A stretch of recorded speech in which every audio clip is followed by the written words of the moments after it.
NFL, the restaurant, it shows you're bigger than the sport Big that made time. you famous. Aaron Rodgers has found a scapegoat with the Jets. We'll get to that next.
Jets in the first ever Black Friday NFL game. Stream for free only on Prime.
Tell us of what you got going on today. I appreciate that. It wasn't my choice, nor did I know it was going to happen. But I heard it, and I'm like, cool, I'm actually in on that idea. I'm very curious on Friday to hear how your Thursday played out, how your actual Thanksgiving Day plays out. I think you know how that's going to play out. I mean, Well, we know I know, but- exactly how that's going to play out. You never know. Sometimes life throws you a curveball, and you got to deal with something. Now, are you guys doing anything tomorrow at all?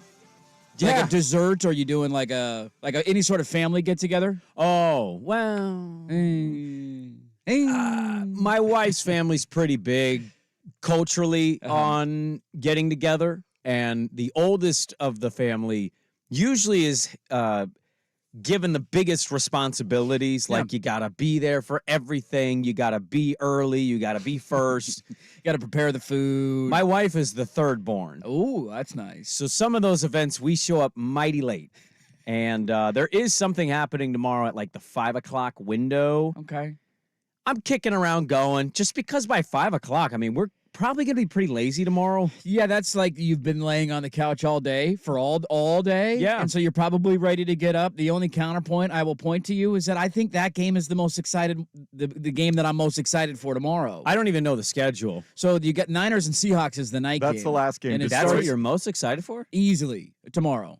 Because your other Really? games are Lions and Packers. Oh, I want to watch the Lions. That's at I mean, I'm going to 9:30. watch all three mop of them. the floor with the Packers on Thanksgiving. I'm Give gonna- me that, please. I'm going to watch all three of them. And then you got Cowboys and I Commies couldn't at care less 1. about that game. Cowboys and Commies is your middle of the day game. How did the commies make the That Thanksgiving I don't game? know. I don't know why they selected that opponent on that day. You could have. Where's the Eagles at? Why aren't the Eagles in? I know that game? game's in like what, 2 weeks, right? Exactly. Did you see the number from Monday Night Football?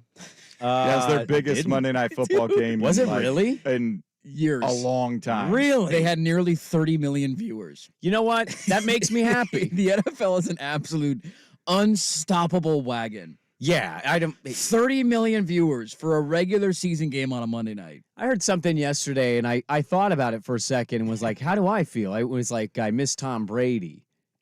And I kind of thought, you know what? That's okay.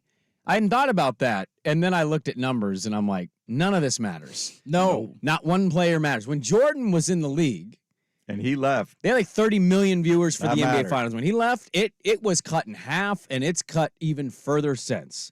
Now, I don't think that should be representative of, only one player, but it does speak pretty highly of his career. Yes, it Well, that's the does. difference between marketing your best players the way the NBA does, and Sure. then when you're selling the player over the team or the game, you can highlight players from the teams, but the NFL did a much better job of promoting the teams and the game and the brand. Well, yeah, that's why we hate the athletes in that sport. Exactly.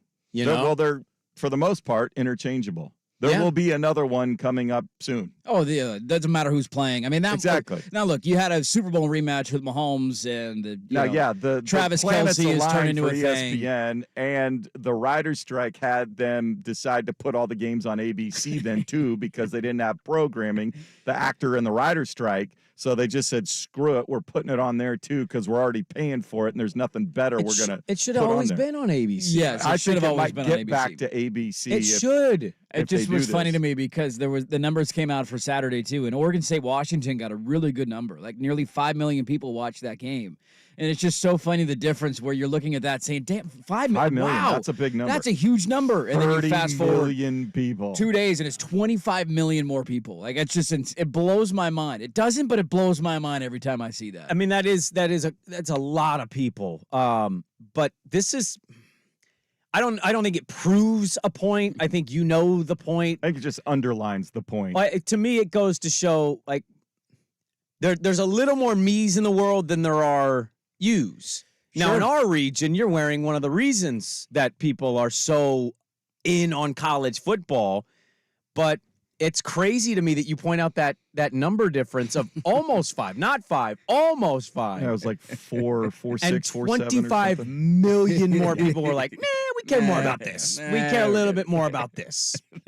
That's crazy. I mean, you get the regional aspect, I think, of college football, where it just, certain pockets of the country aren't into it as much. I will always take the ramifications of those games over the ramifications of a Monday Night Football game. Like, that's my angle on it. They tend to mean a little more Right, for the sure. product yeah. isn't better. You get to watch Mahomes versus Hurts. Like, I'm not arguing that, but Washington's undefeated season on the line. Right. Oregon State, if they win, they're playing for a chance to go to the Pac-12 title this week. Like, so much was on the line for that game that was the buildup, I think, for it. But it is a reminder how big the difference is between the two sports. My on Instagram, you know the magnifying glass, the searching area. Are you familiar with this at all, Swigard? I'm not on Instagram. Oh, you're not. No, not Oh, at I thought you all. had an account. No. There is a search page, and in it you can actually type what you're searching, or Okay. it auto algorithms videos catered to what you look for or what they are kind of like forcing upon you. Okay.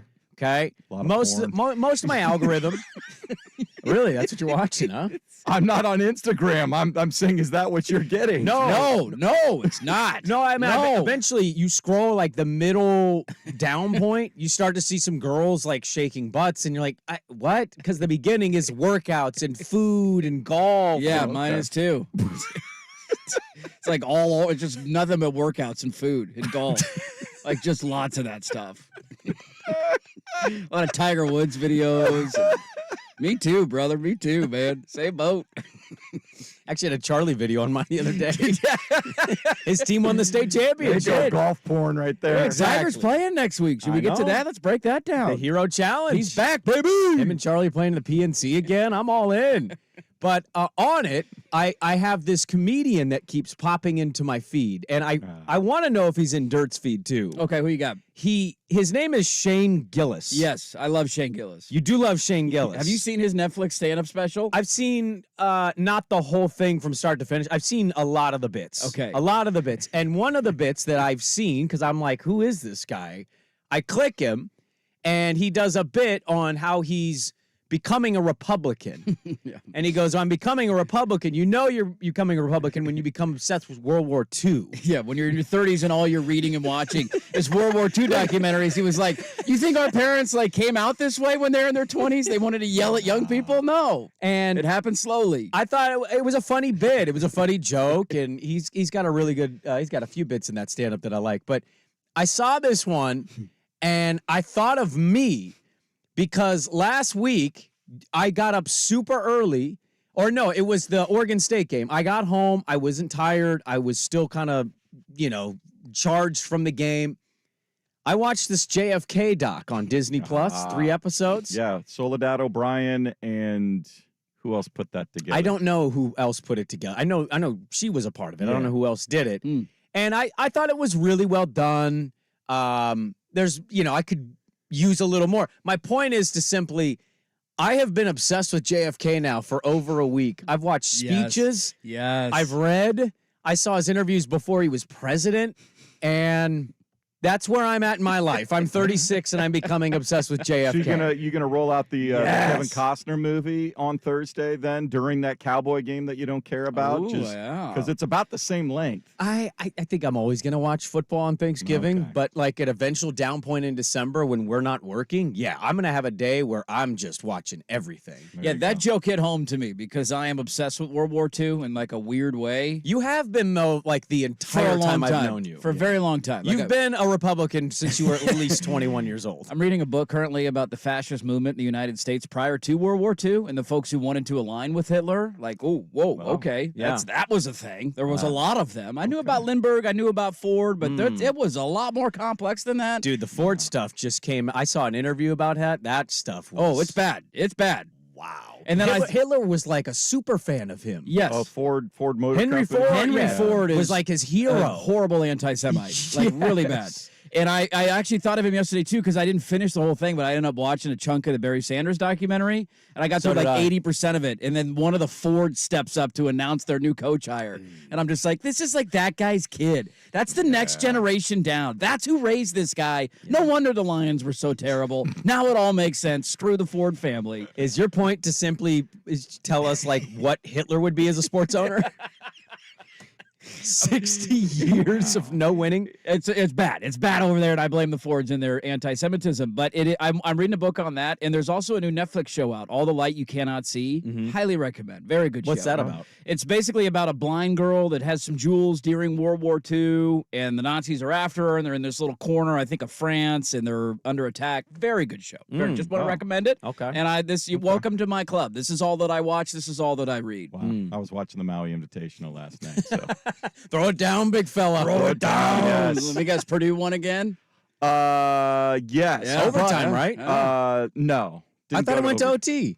Purdue and Tennessee, did it not? don't I got an think so. Apple notification on it. It was like, hey, turn in Apple TV. Close game. Purdue, Watch Tennessee. now. It was a close game, but no, Purdue. And then Marquette upset Kansas. Ah, the fighting D-Wades. Ooh, the number one team in the country. So, yeah, and There they you go. beat them pretty good. I love when Marquette's good. They're my Minnesota Vikings of Yeah. college basketball. There was a little Shaka was getting it into it with the Kansas players late in the first half. There was a Damn right he little was. tate right Ooh. there. Is he So, still growing his hair out? yes. I don't know why. It's okay right now. I don't know if he's had something doctored to it, some coloring or He something. definitely but has. Most of but these it's guys are okay. good now. It looks good. Whatever he's doing it well. People are also wondering if I was right on Rob Saleh beard dye. Guess who didn't have a beard this week? Yeah, Robert Saleh. I think on most of these guys, like Ryan Day, he's maybe the most egregious dyer. It's really bad, really dark. Do you not notice this? No, but I have not watched a lot of Ohio State this season. Well, I've just seen a lot of They're- interviews with him. Oh, they're just not a good football product to watch on Jet TV. black hair, jet black beard, dude's like 50. Like, come on, what are we doing? Can you imagine? I wanted to get to it today. The level of stress that guy's going through right now. Like what his week looks like, and Yeah. you're telling me you're not having grays popping up left and yeah. right, not by. Go look Especially at in the beard. Like, yes, Like if I want to look like 8 years older than I am, You grow out the I beard. will grow the beard out because I have the walrus tusks. It's all gray right in the chin. go look at the 08 Obama picture and the 2012 Obama Oh, I picture know. to the 2016 Obama picture. Oh, there's and nothing you're that telling will me age you in dog years like being No. president of this country. You're telling me Ryan Day's jet black? I'm not buying it. I'm not comparing the stress of being the Ohio State coach to being the president of the United States, but it is a very stressful job, and there's no chance that guy's got jet black hair. As a 10-year-old, I used to run around the house and just randomly be playing basketball on one of those little door hoops, you know, those tiny little Nerf ones. Oh, yeah. And I'd occasionally be shooting just for fun with the TV on, and I'd just be chanting like, hair so natural, no one can tell. It just for men tell. I didn't really know what that stuff was, but man, I always saw it on the TV. It's a glimpse into your future. I pulled up Shaka Smart's hair. It looks pretty good. Pretty good hair. I was Yeah. just confused because I thought he was bald. Definitely got some sort of transplant, some sort of fixing of some sort. It looks like normal Is hair. the hair fake? Is it Dion? It's hard to tell if it's fake because it's just like a TV It's- camera. Whatever it is, it's well done. Swag, do you know that Dion's hair is fake? No, but I wouldn't care. Deion Sanders I and didn't his. ask you to care. I just No, didn't. Did you know? No, I tend to not unless it's like really bad, like you can't avoid looking I at mean, it. he was straight bald on the NFL Yeah. Network. I don't think you're straight bald And then it comes unless back. you're forced to. And then suddenly his hairline was the front of his head. How about that? He thought Mount Rushmore was in Los Angeles. I saw that. He confused it with the Hollywood sign. He did. He did. You know what? You side there. Are you surprised that Deion Sanders majored in Deion being an actually amazing go football to any player? classes at Florida State back in the day. He didn't need to. He's No. prime time, baby. He's prime He time. said, what are the four heads on the thing? Is it Yeah. in California? And everybody's like, are you talking about Mount Rushmore right now? Yeah. There is one guy in the background. You hear That's in in the the background. Dakota, man. That's South Dakota. And he's like, what? South Dakota. South Dakota. Where's that? I think that's what he was thinking. Yes. Wait, that's a state? Yes, it is. I thought the Dakotas were just one state. Yeah, to come full circle, you should watch the whole Shane Gillis stand-up special. It is one of the funnier specials that I've seen in a long time. Well, what I'm trying to tell you is I think I have without like watching it start to finish. I think I've seen all of the the bits. little 4-minute bits throughout the Yeah, the last couple algorithm weeks on has YouTube or Instagram. has spit out all of the bits. Yeah. So I'm going to be 37 in a couple weeks, and I'm obsessed with John F. Kennedy, who was assassinated 60 years ago today. Yes, he was. Yes. Dallas, Texas. Lee It's- Harvey Oswald. Did he do it? Inside job, CIA. What do we think? I thought we had documents that got leaked like a year ago Oh, that we had did? kind of confirmed some of our suspicions on that. But the Secret Service agent who was assigned to Jackie is on the back of the motorcade. And when John F. gets shot, He is the one that you see climb the back of the car and put himself over. He's still alive. He's one of 2 agents left that are alive. Wow. And he did an interview with 60 Minutes. God, I sound so you old sound in this very segment. old right now. I'm proud of you. He did an interview with 60 Minutes, and he basically was like, he gets really upset about the conspiracies. Yeah. He's like, I know it sounds fun. This is dangerous. Sometimes it just is what it was. And I don't know. The other Secret Service agent that's alive says the other thing. He goes the other way. He says he thinks there was some more stuff that was happening. And Fascinating. Lee Harvey, man, that was a interesting part of the docuseries. He didn't last too long. He sure didn't. No, it was pretty quick. He was sure taken out didn't. immediately. Yeah. Happy Wednesday. Happy Wednesday, everybody. Dirt, what is today? The best drinking day of the year. There you go. Yeah. We have a lot to get to today. Ken Barkley's going to join us today Yes, at 8 o'clock. 8 o'clock. Because obviously I tomorrow. don't know if there are enough cows in the local area. I cannot find cream anywhere. Gone yesterday. I thought you were talking about something else. Okay. Why did you say that? I was about to get out of the segment, and then you just dropped. My grocery list is incomplete. Of It all the is. things, that's the one. You need heavy whipping cream? What are Yes, we I looking do, for? because we're doing a breakfast at the in-laws, and I'm making French toast. Same thing. I thought the same thing. All right, well, let's just get it going. Obviously, we see where this show is going to be. Let's start with Pac-12 picks against the spread, and then we'll dive into all the serious things. That's next. Dirt and Sprague on the Fan. The Herd with Colin Cowherd.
Picks against the spread. We usually do this on Thursdays, but obviously it'll be Turkey Day tomorrow. So let's dive in now. Pac-12 picks against the spread. Dirt, how did we do last week? This is it, boys. This is the end. We've made it to the end of the road. The final weekend of the Pac-12. It's wild. Last week, let's see what we did here. I was 3-3. You two gentlemen went 2-4. Oh man, what 2 did I get? I feel like I went 0-6. We all three hit on Cal. We all hit on Oregon covering. Yeah. And those were the 2 that you got. Okay. I was the only one that took Washington State against Colorado. And then we all 3 missed on USC. We all 3 missed on Utah. And we all 3 missed on Oregon State. So season standings, 44-29-1 for yours truly. Sprague, you're 40-33-1. Wow. And Swag is 39-34-1. We got a ball game here with a week to go. We need to be legally allowed to gamble on college. I'd be up a lot of points right now. Yes, you would. All right, let's start. Arizona State. They call this the Territorial Cup. Isn't that what they call this thing? I believe so. Correct. I believe so. Arizona's at Arizona State, and the Wildcats are a 10.5-point favorite. 12:30 kick on ESPN. ESPN, the Pac-12 South champs, I think, are going to finish their season with a win. Arizona State doesn't have an offense. They can't really score on anybody. I think Arizona wins this game going away. Yeah. Is this on Saturday or Friday? This is on Saturday. Okay. I believe the Civil War is the only Pac-12 game on Friday. Yeah, that is correct. I don't know how much the factor would be if Oregon wins and their shot That's a good point. to, because obviously if Oregon State pulls the upset, then Arizona controls their destiny to the Pac-12 title game, and then I think Arizona State gets taken behind the woodshed. I don't know how much air comes out of the sails of Arizona if there's nothing on the line. But I still think Arizona State is so bad that, I mean, they're having to play tight ends at quarterback, so 10.5, Wildcats can cover that. Arizona, I'll take Arizona. Colorado at Utah, 12 o'clock kick, Pac-12 Network Utes. 22-point favorite in the fakest rivalry ever created in college football history. The one that we had to include in the Pac-12 for the final week of the season. The last members. Never been a rivalry, and Colorado was the first one. Well, I guess not the first one because USC and UCLA re-exited. I'm going to take Utah here. I think Colorado's out of gas. They're done, and Utah I think is going to bounce back from a rough loss. Yeah, I don't know what state of being Shedeur Sanders is in, but Utah's going to be pretty hacked off after their effort last week. So, yeah. The question is, can Utah score enough points to get up there? But I think they will. It's a lot of points. Colorado seems shot. I'm taking Utah. Did you see their third-string quarterback, by the way, or second-string Colorado's late in that game Friday Who filled night? in for Shedeur? Yes. Yeah. Threw a pass. It was deflected in the air. He then caught it and then and tried to- threw it again, and it was intercepted. Yeah. And that normally is a penalty. I learned this. I didn't know this. But they declined it. Well, but it's because it was intercepted, so Yeah. the penalty didn't stand. You can't throw the ball forward twice in a play, but because it was a pick, they declined it, and there you go. They got the ball. The last regular season Pac-12 game in the history of the conference, California at UCLA, 7:30 p.m. kick, ESPN. Bruins, 9.5-point favorites. If Cal can pull an upset, Cal's bowl eligible. Good for Cal, man. That's a decent year to get to bowl eligibility. They've been playing better football in the second half of the year, and I'm going to take them this weekend. That's a lot of points. I think UCLA got up for their game. That was their kind of final showdown. Let's beat USC, win one for the Gipper. They did. Now you got to go play in front of a two-person stadium at 7:30 at night. I think there's a letdown spot. You mentioned Cal going for a bowl game. I like Cal. I don't know if they win the game outright, but I think they can cover 9.5. I think they can cover 9.5. Cal's playing for something. Yeah, UCLA, they're not going to go to a great bowl game, but Cal has something on the line. I'll take those points. Let me ask you quickly, any worry in that game of what you're both saying that, like, UCLA came out and played for, at least optics looked like they played for Chip. I don't know why they'd let up and suddenly just crater and be in a tight ball game with a less team, a team with less than talent. Yeah, that's a valid point. Is there any of that for you guys? Or you just There's a little bit of that. UCLA. A little bit of that for Cal? me. I think part of it for me last week, too, was how much of it was UCLA winning one for the Gipper, how much of it was USC just, like, packing it in and we're done for the year. Fair so point. it makes it look like UCLA looks dominant. Yeah, I'll take You take UCLA? I'll take UCLA. Okay. I'll take UCLA there. Notre Dame at Stanford. This is the last Pac-12 network game of all time. 4 o'clock kick. Notre Dame, 26-point favorites over the Stanford Cardinal. That's a lot of points. Stanford. Give me Stanford. Why not? Give me Stanford. No, I'll take the Irish. Stanford's just awful. They're just awful. That's a lot of points. I man. love that we're making Notre Dame play in the last ever Pac-12 Me network too. game. That's hilarious. What a way to go out. I'll back Stanford. I'll back the Pack on that one. Washington State at Washington, 1 o'clock kick. Not the last Apple Cup, as we found out a couple days ago. This No. one on Fox. Huskies, 16.5-point favorites. I have a hard time seeing this matchup for Washington State, man. I just do. I think they're going to be, their defense is going to get torched by Washington. The weather should be okay, so it's not going to be impacted like it was in Corvallis last weekend. I've been trying to fade the Huskies in a lot of these games against the number. It worked against Utah. It hasn't worked in other weeks. I don't know what to make of Washington State. That was a horrible football team for a month and a half. They finally woke up, but a lot of people wake up against Colorado. They played Colorado. I'm Yeah, taking what happened? Washington at home minus a 16.5. Yeah, that Colorado game just skews your mind for just a minute. It's like, wait, did they rediscover their offense? But I think Cam Ward's going to be scrambling for his life all day long. So He plays well in big games. I'll give him that credit. Like when they play a quote-unquote big opponent, he usually has a good performance. It's the head scratchers against like Cal that make you go, I wait, think is this guy the good? Huskies seeing their name on the number 4 line in the college football playoff is going to be motivation for them to just come out on fire. So I'll lay the points. Last year, Washington beat the Cougars 51-33. Cam Ward, That's close to the covering of that number. 322 yards, 6.2 yard average, 2 tutties, no picks. I mean, he plays. I mean, I look at the Oregon game. I look at the Wisconsin game earlier this year. Like Oregon State. Oregon State game, he was lights out. That was a primetime kick. Like he usually plays well in these kinds of games.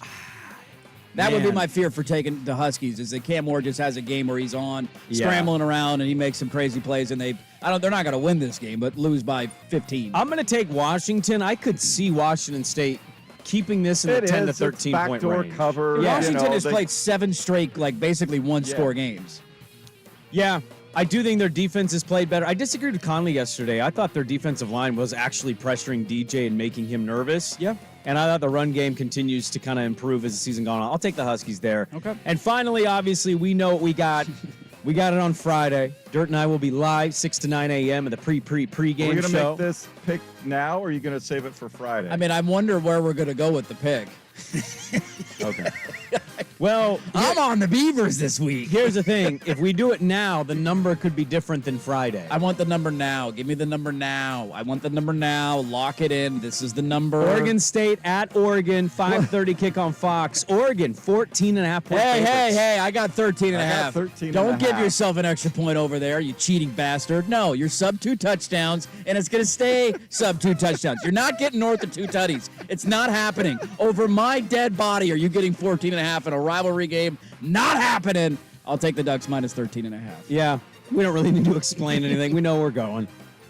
I'm not happy about it. I got to be honest with you. It opened at 11. You already got 2 more points. That doesn't make me It's going excited. in your direction. Oh, our coach might be leaving. We lost last week. We're a terrible road team. Nobody's giving us a chance. Shut Nobody's picking us to win anything. Yeah. Flying under the radar. What Herb Street say? Chip on the shoulder. If anyone lost team is going to get in, it has to be Oregon. Yeah. What did Conley say yesterday? We haven't Oregon's beaten going to beat anybody. Washington in the rematch. Our strength of schedule is terrible. We have no ranked wins anymore. There you go.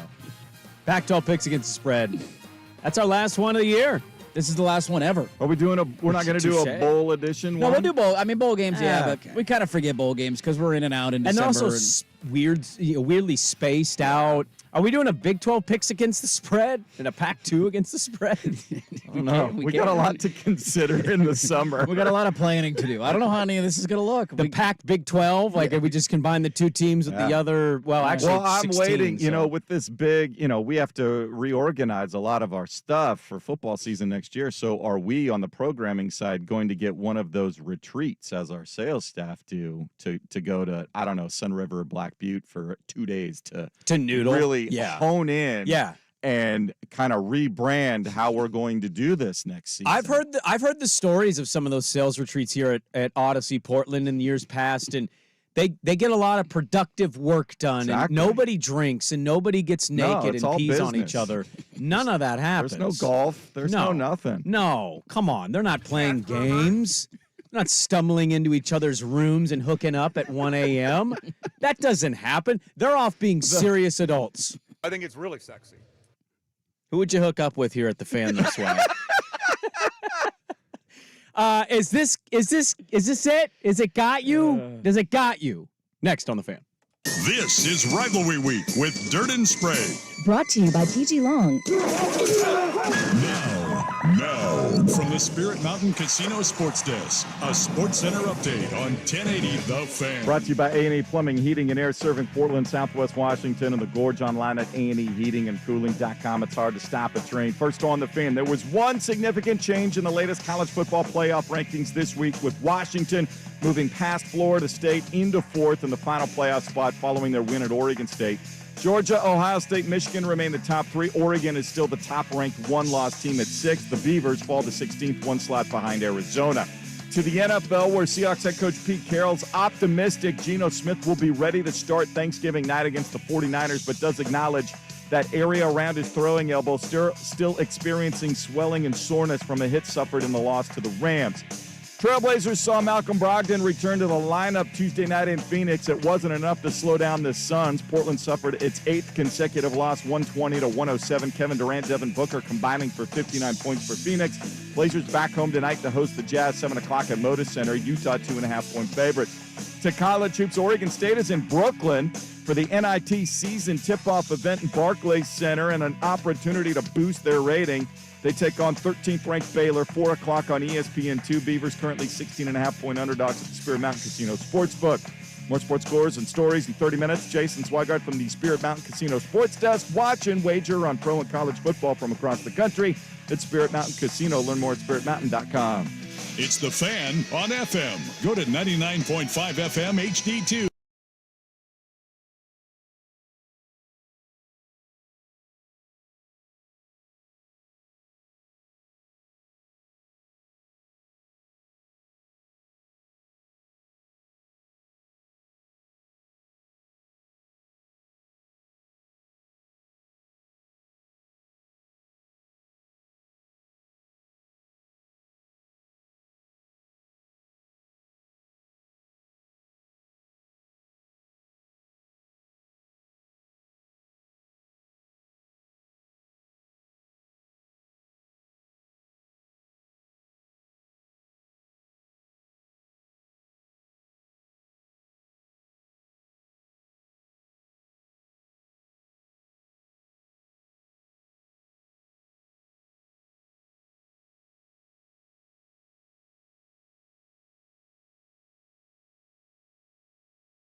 The Fan. Did you watch the highest scoring game in an over-under setting of all time last night between the Hawks and the Pacers? Yes, every second of it. Glued to it. Trae Young went off. Lights out. Hitting lots of shots. Anybody else go off? They all did. Everybody did. Yeah. When you get an over that hits that much, that's Right. a lot of people going off. Yeah. A lot of going off in that game. Do you know any Indiana Pacers? I know Halliburton. What's his first name? Tyrese. Okay. So I was nervous for a Come on. second. I know Halliburton. Come on now. And I wouldn't have been mad at you either because I was on the air going, who's Nolan Arenado? See, is the former Duck still there? Duarte? Why did Yes, let Duarte. him try? Thank you, Duarte. Let him try. Is he still there? Is he still in Indiana? Yes. Swag? No, he's not. Okay. He's not. Where's Duarte at now? They traded him last year. Oh, they did? Yeah. I know they traded Sabonis. He's gone. Sabas He's is gone. he's in Sacramento. Yeah. You didn't watch it though, right? I mean, No, I didn't watch a second of it. No. So I don't have League Pass, so was it on NBA TV? I had League Pass on. Okay. I've been watching League Pass. I missed No, because it was TNT had the doubleheader, so NBA TV can't air anything. No, yeah. And so they had what was their first game? It wasn't that one. It was the Philly game. The Philly Cleveland game. That went ended to up being OT. a great game too because that went to OT.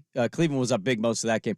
So what my question on this segment was Buddy healed as a Pacer now? Yeah. Fun fact. he has been for a little bit. Yeah. Learn something new every day, man. He's trying to be traded though. Obi Toppin is a Pacer? Nobody's stopping. When did that happen? This summer they traded him for 2 second-round picks, and I said, why didn't Ah. Portland do that? Yeah, that would have been a We good have deal. 9 second-round picks. Exactly. Why would you not let's just bring Obi Toppin in and see if he's good? Now, how do they feel about Mathurin coming off the bench? I forget. Mathurin's the one I probably should have got. I forgot about him. You know, whatever. I'm busting your balls. I don't care if you don't know the Pacers. It was a really entertaining game.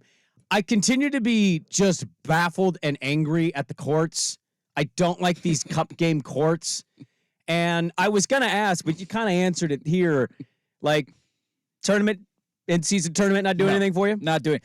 I've maintained this the entire time. If you get rid of the stupid courts when you get to Vegas, I'll watch because I'm imagining they're going to play them on nights where there's nothing else going on the sports calendar, and you give me a Final Four of like Bucks versus Nuggets and Lakers versus Celtics, whatever, right? Like just making up teams. Those are your Final Four, single elimination. I'm in. Yeah, Get rid of the stupid courts. Step one, and I think step two, like the group play stuff. I get that you want to be soccer. You lose me. I don't care. Is this game 4? Is this game 3? How many points do you have? Like, if you want to execute this properly, I understand that you want the home crowds and the crazy courts. Like, dude, just go to Vegas for a week and do a single elimination tournament. And then I know, like, hey, if my team loses tonight, they're done. Yeah. I didn't even know last night were cup games. I just assumed Portland had already been eliminated. So you want to basically make it the real professional glorified summer league. yes, They just go give to me Vegas yes. and all the games are happening. They're there for 2 weeks. You do it before or after the All-Star break, so you get an extended break if you lose it, whatever the case, and you go play single elimination. Then I know I'm watching the Blazer game tonight. If they win, they advance to the round of 16. If they lose, they're done, and they're over, and I'm not confused by what the hell's going on. Well, they're done. They're over. They are done. They They've are been done. knocked. Pacers, Lakers, first 2 teams Yeah, to the clinch it. semifinals will be Thursday, December 7th. The championship game Saturday, December 9th. Okay. I think my bubble on Twitter it's too NBA heavy because my world says everybody's caring and watching this. And I know it's not true, but I'm on Twitter when I'm watching League Pass and I'm just like, this is fun. This is a fun game. Pacers, Hawks, fun game. Cavs, Sixers, fun game. But then I come into work and there's far more dirts in the world than there are me. Yeah. And I don't know. They're not reaching people yet. It's not going to happen overnight for the league. There's a lot of stuff No. they need to clean up, though. Like, this was never going to be a home run success for them. It's about, can you turn it into something? Like, I use this analogy when it was first created. It's a little bit different, but I view it the way baseball viewed the World Baseball Classic. Like, when the World Baseball Classic started, they wanted to do some sort of international tournament, but they didn't know when to put it in the calendar, so they had to put it before the season. And then a lot of guys didn't want their guys pitching or playing because the year hadn't started yet, and what if you get hurt? And there's all these concerns. And the first couple of renditions of it were just, like some people watched, some people didn't. And then you fast forward to this past season, you're not even the biggest baseball guy, at least outside of the Braves. And even you remember the final game. It was Japan versus the United States. Trout it was versus Shohei Ohtani. versus Ohtani. Yeah. Like, that was a big deal. So it is built into that. The NBA can get there, but they got a lot to clean up. We might be saying the same Yeah, thing. what was the key to that? You got the players invested first, and I think Yes. that's what the NBA is trying to do. Is we got to get the players and coaches and teams invested in this, and then if they care and make sure that everybody there's no load management in these games. If somebody's hurt, somebody's hurt, but we get everybody out there. They stagger it, so a bulk of these games are on national TV. The TNT doubleheader was 2 cup games. Mm-hmm. I think they can tone down the floors a little bit. It's a little much. It's too much. But- Stop. We don't need. But the one most color. important No. thing is how do we get the teams and the players to get all in, and that eventually will Well- create the drama that will draw fans in it. And they're not. So I think they're going about it the right way. It just takes time. They are doing what you're suggesting for the All-Star game. They have abandoned the tradition. They're not doing the picking teams thing anymore. Good. They are doing World versus USA. Well, Good. did they decide to do that? Because I saw it was just East versus West. It was old school East versus West. There's a rumor that they're going to eventually move to that. Yeah. The USA versus the world thing. That'd be kind of cool. It's a fun spin on it. It is. I think the world would win, but the USA's got some interesting players that you could put out there and maybe make it a game. Now we need to get back to not doing dumb all-star jerseys. That's the next step. Well- Just give me the colored jerseys and the white jerseys, and you're wearing them depending on what team you're on. What I would say, though, to what you're talking about, Swag, like for the most part, these players are playing in the games, and these games are, like, not all of them are going to be close. Like, Portland playing Phoenix is obviously going to be a double-digit loss, but like you got one of the greatest just random regular season games ever yesterday Was it with truly Hawks great, or Pacers. was it just a lot of bad defense? Well, it was already set at a really high number over-under. Yeah, it was like 251 or something And they to start. cleared it. And They it went to was 300. To 300 They're points. 50 points over the over. I think those. You give me a game like that every night, then yeah, eventually I'm like, there's no defense ever. Sure. But once in a while, those games are fun. LeBron has played in all of these cup games. Like, I think for the most part, to the players and the team's credit, they're not. This isn't on them. This is on the league to maybe structure it better, and it's on fans whether they care or not. Yeah. And I'm not telling you need to care. The players and the teams, they need to be absolved here. Yeah. They're playing guys. Guys are not sitting. Now, I don't know. I'll have to look and see if they're doing this. I hope what they then do, because the four quarterfinal games, they'll be matched up between your group winners, and then there's 2 wild cards. Yep. The best And- record and outside of the group it's winners. The West groups, so it'll be West versus West teams, East versus East teams, so you get an East versus West championship. I like that. But they'll be played on home floors in the quarterfinals. I hope the NBA has structured the schedule so those 4 games are the only 4 games on the schedule that night, and TNT and ESPN each get a doubleheader, however they set it up. So that's the only NBA going on. That will help. Portland plays at Milwaukee Sunday. Are we hammering Dame's over prop? Yes. Yes, and Have the to, right? Fade Blazers are on an absolute tear right now. Last night was close. That was close. But the Fade Blazers are riding Tonight a will be the heater. test because the Jazz are in town. They played last night, too, against the Lakers and got hammered, Yep. and they're only 2.5-point favorites. I'm taking them. I'm betting the under. I'm betting that Utah's not good. Utah Didn't might they be, just blow us out a couple? Didn't they just beat us in Salt Lake City, or did we win that game? Was that one of the no, random they games? won. No, they won, Okay. but they're Not good. not good. Okay. Don't be They only have confident one in more that win bet. than the Blazers do. Yeah, they're pretty bad. Okay. In fact, in Utah, they're asking out loud, should we just blow this up? And their team's not even good. they're already re-blowing up the blow up. They already blew up. Well, they thought their team was kind of good because of their start last year, Yeah. and they've come crashing to earth. They got a lot of good parts, but they don't have anything. When they traded Spider Mitchell, Yeah. then the Rebuilds are fun, aren't Sexton is not Spider No. Mitchell. they? No, not quite. No. Not quite. All right, coming up next, a couple of things I saw yesterday and a clip that doesn't really make a lot of sense to me. We'll get to that next on The Fan.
Brought to you by PG Long. On 1080 The Fan.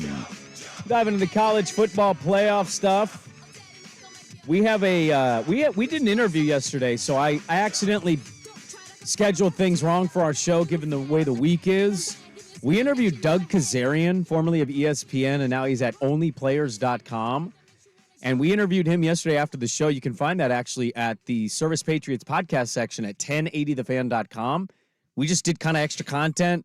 I didn't want to cancel the interview. It was interesting. There's a cut from that interview we pulled, and I don't know when we're going to play it, but we've got to play it today. It's unbelievable. The balls it took to say it, and then I don't really know if I disagree.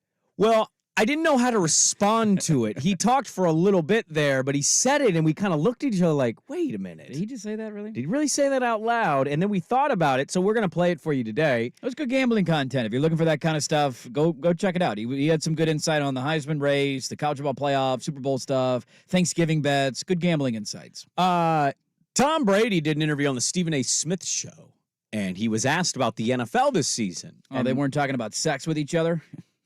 Stephen A's been doing that a lot lately, talking about sex on his podcast. With Tom Brady? I mean, you never know. Tom Brady's into weird stuff, dude. Guy looks like he's 32. What's he injecting into his body? I want to know. What's going on with Tom Brady? I'm not going to touch this one. I don't want to get sued. Here's Tom Brady on the Stephen A. Smith podcast. I think there's a lot of mediocrity in today's NFL. I don't see the excellence that I saw in the past. Why not? Why not? I think the coaching isn't as good as it was. I don't think the development of young players is as good as it was. The rules have allowed a lot of bad habits to get into the actual performance of the game. Mm-hmm. So I just think the product, in my opinion, is less than what it's been. I look at a lot of players like Ray Lewis and Rodney Harrison and Ronnie Lott and guys that impacted the game in a certain way. And every hit they would have made would have been a penalty. Mm. You hear coaches complaining about their own player being tackled and not necessarily, why don't they talk to their player about how to protect himself? We used to work on the fundamentals of those things all the time. Now they're trying to be regulated all the time. Offensive players need to protect themselves. It's not up to the defensive player to protect the offensive player. A defensive player needs to protect himself. I didn't throw the ball to certain areas because I was afraid players were going to get knocked out. Mm-hmm. That's the reality. Wow. I didn't throw it to the middle when I played Ray Lewis because you knock him out of the game, and I couldn't afford to lose a good player. So I heard this yesterday, and my first thought was, does Tom Brady think he played 30 years ago and not last year? Am I did wrong? play for almost 30 years. I know, but he named Ronnie Lott like as if he went against Ronnie Yes. Lott ever. He Remember, never played. he grew up in California. Sure, but... So I think Ronnie Lott was who he watched as a kid. Yeah, I mean, what year did Ronnie Lott retire? 1990s? 92? Hold on, I'll pull it up. Because Brady came in what, 90? Didn't Lott go be a Raider at the end of his career? 2000? He retired. He was a Jet. 92, 93, 1994 was his last year in the league. So he'd basically been out almost a decade by the time Brady got there. But the point is, like, Brady played in this league last year. This wasn't 8 years ago. He's a fuddy-duddy. Back in my day, you played last year. He's a fuddy-duddy that looks like he's 27. There's something weird going on there, and I want answers, and I want them start now. Eating that avocado ice Do cream. you want answers, or are you looking for solutions? Maybe both. Maybe a little bit both. He looked great. What's your secret, Tom? I want to know. He looked Are pretty you good in that injecting video. like baby skin into your what's going on here? Well, okay? the hair helps. The hair does. You know what? He's actually wearing a hat. Why don't you in go that be cut. old somewhere, Swigard? Okay. Here's what I will say. He's not wrong that there's what. What's wrong over there? He did something for the YouTube crowd. Oh, he did? Okay. You're a jerk. Did you roll your hands through your hair? Oh, yeah. You know, I got accused of being projection yesterday on our Twitter feed. You did. Both of you were projecting. Somebody on me. said the way Sprague just always brings up the hairline makes me think he's projecting of how bad his hair is. Yeah, what or are you he's so afraid of insecure legs. about over there, huh, I bud? was like, what? Have you listened to the show? Look, I do think some of the defensive calls go too far. We all watch football, and we all have it every single week. There's a call or two that you see, and you're just like, what? That Fletcher Cox roughing the passer penalty Yes. was embarrassing. Like, what are we doing, man? He pushed Mahomes, so what? It's ridiculous. And so I understand the larger theme, but this also is a sport in which brain damage happens and guys die at a young age. And so the NFL's in a really tough spot. I will always sympathize with that. Like we had this with the stupid Colorado hit a couple of weeks ago against UCLA, where Shador was kicked out for targeting and he hit a guy high, and everybody said, well, what do you want him to do? Hit him low. Those kind of hits happen every single week in football. Yeah, and now they're arguing about the hip drop tackle. Now we can't hip drop tackle. Now we can't. It's just At some point, guys are going to get hurt. It's a physical sport, but I also understand the dilemma that the NFL is in wanting to protect their players because they just settled $1 billion lawsuit, or billions of dollars in lawsuit. That's a fair point. What happened in 2008 in the first game of the season to change the way defensive linemen and players rushing the quarterback could hit him? Yeah, you can't roll into a quarterback anymore because old Tom Brady, Oh! who looked then like he was 45, now he looks like he's 27. The guy that got hit and lost his season to an ACL injury, and they changed the rules after it, is saying the NFL is soft and people need to learn how to take hits. Yeah, that's the thing. I like Tom Brady a lot. You guys know this. I'm a big Tom Brady fan. I also can be honest and tell you I watched enough Tom Brady to say he bitched and moaned at the ref more than or as much as any quarterback I've ever seen in my life. The entire game. Every play. And he's acting like these guys are all I don't know. That's a weird take. Go watch to see how Steve Young and Troy Aikman got beat up when they were playing. I showed my wife. She has a Steve Young jersey. She doesn't know Steve Young, and I said how he got hurt. I'll never forget. I was watching that game. The final Cardinal play. Niners. Yep. Enos Williams. Aeneas? How do you say his Aeneas? I always thought it was Aeneas. Aeneas Williams. Thank you. Knocked him out. Yeah, I showed her the hit, and she was like, "Wow, why would anybody play this?" And I go, and then go watch fun. the 70 Raiders clothesline guys. Yeah. Oh yeah. I mean, Michael Irvin had his neck basically broken in Philly, and they booed him. I think who is the Broncos safety that just got suspended again? Remind me of the name. Jackson. Kareem Jackson. Kareem Jackson. So 4 games. I think these kind of hits are the perfect example of the dilemma that we face. Because I watched that hit in slow motion, and I'm like, dude, that's bad. Yeah, how is Josh Dobbs alive? He launched himself, went airborne, leading with his head. Yes, but also Josh Dobbs is making himself a runner, trying to get a first down, and it's like he's not just standing in the pocket defenseless. He's running the football on the play. Yeah. And the guy lights him up, you get a fumble. I think that kind of play highlights the dilemma that we face of you want the game to be physical, we want these big hits, but we want to protect guys. There's no right answer on how to do it. We have a loaded second hour. Did you see the Panther guy, by the way, last Sunday that got the face mask penalty and the horse collar tackle penalty on the same play? Same play. He grabbed Cooks by the back and the front, and all refs threw their flags. And we got personal foul, decline, personal foul. It's like the same dude.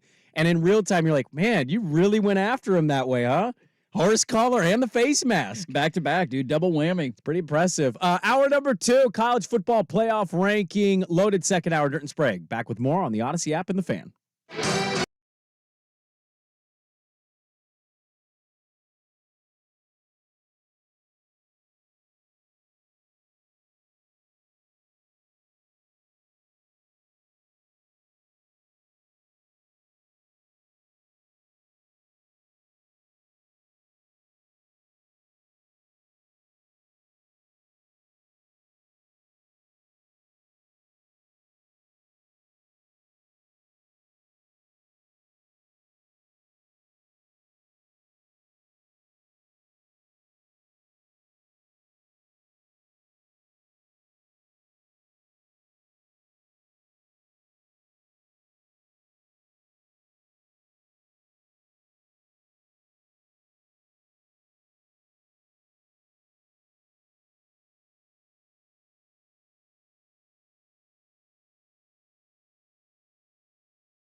It's time for the 127th playing of a game that no longer has a name for fear of being canceled. I'm sorry.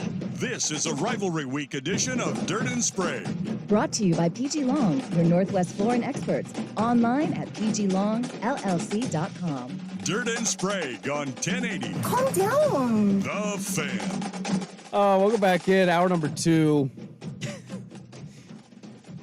Two funny things that I didn't share. I didn't get to something I wanted to get to in the first hour there. I watched a little, not as much as you, of the Barry Sanders doc. Yeah, I think I got about 30. I was just a little too late for me, but I'm excited to finish it. I got up to like 1997 when they hired the new coach, and then I went to bed and turned it off. And then I watched the first episode of the in-season Hard Knocks with the Dolphins. Oh, that's a thing. I forgot about that. I never watched the in-season ones. That's a team that'll get me to watch. Now, are they just coming out with it now for the start of the year, or has it been going all Raider season? Game was the first week they did it. McDaniels comes out and goes, Hard Knocks is starting today. Is he entertaining? Is he good? He comes off as guy trying to give like funny, good speech in the opening, and it kind of goes on a little too long, and he randomly like slams a table with his hand. Let's go! The players, I think the players like him, but they're also like, you're not really firing us up. Yeah, it's Mike McDaniel. You know, what are you going to do? It was a good episode. Okay. Barry Sanders' dad had a hog. Dude, I missed this. You texted about this, and I was like watching the doc waiting for this, and I was like, when's this thing going to pop out and scare me? And I didn't see it. It's in the very beginning. He shows a picture of his dad in pants, like a Polaroid. And those pants are skin tight. You could see it. That thing is a baby's arm. Okay.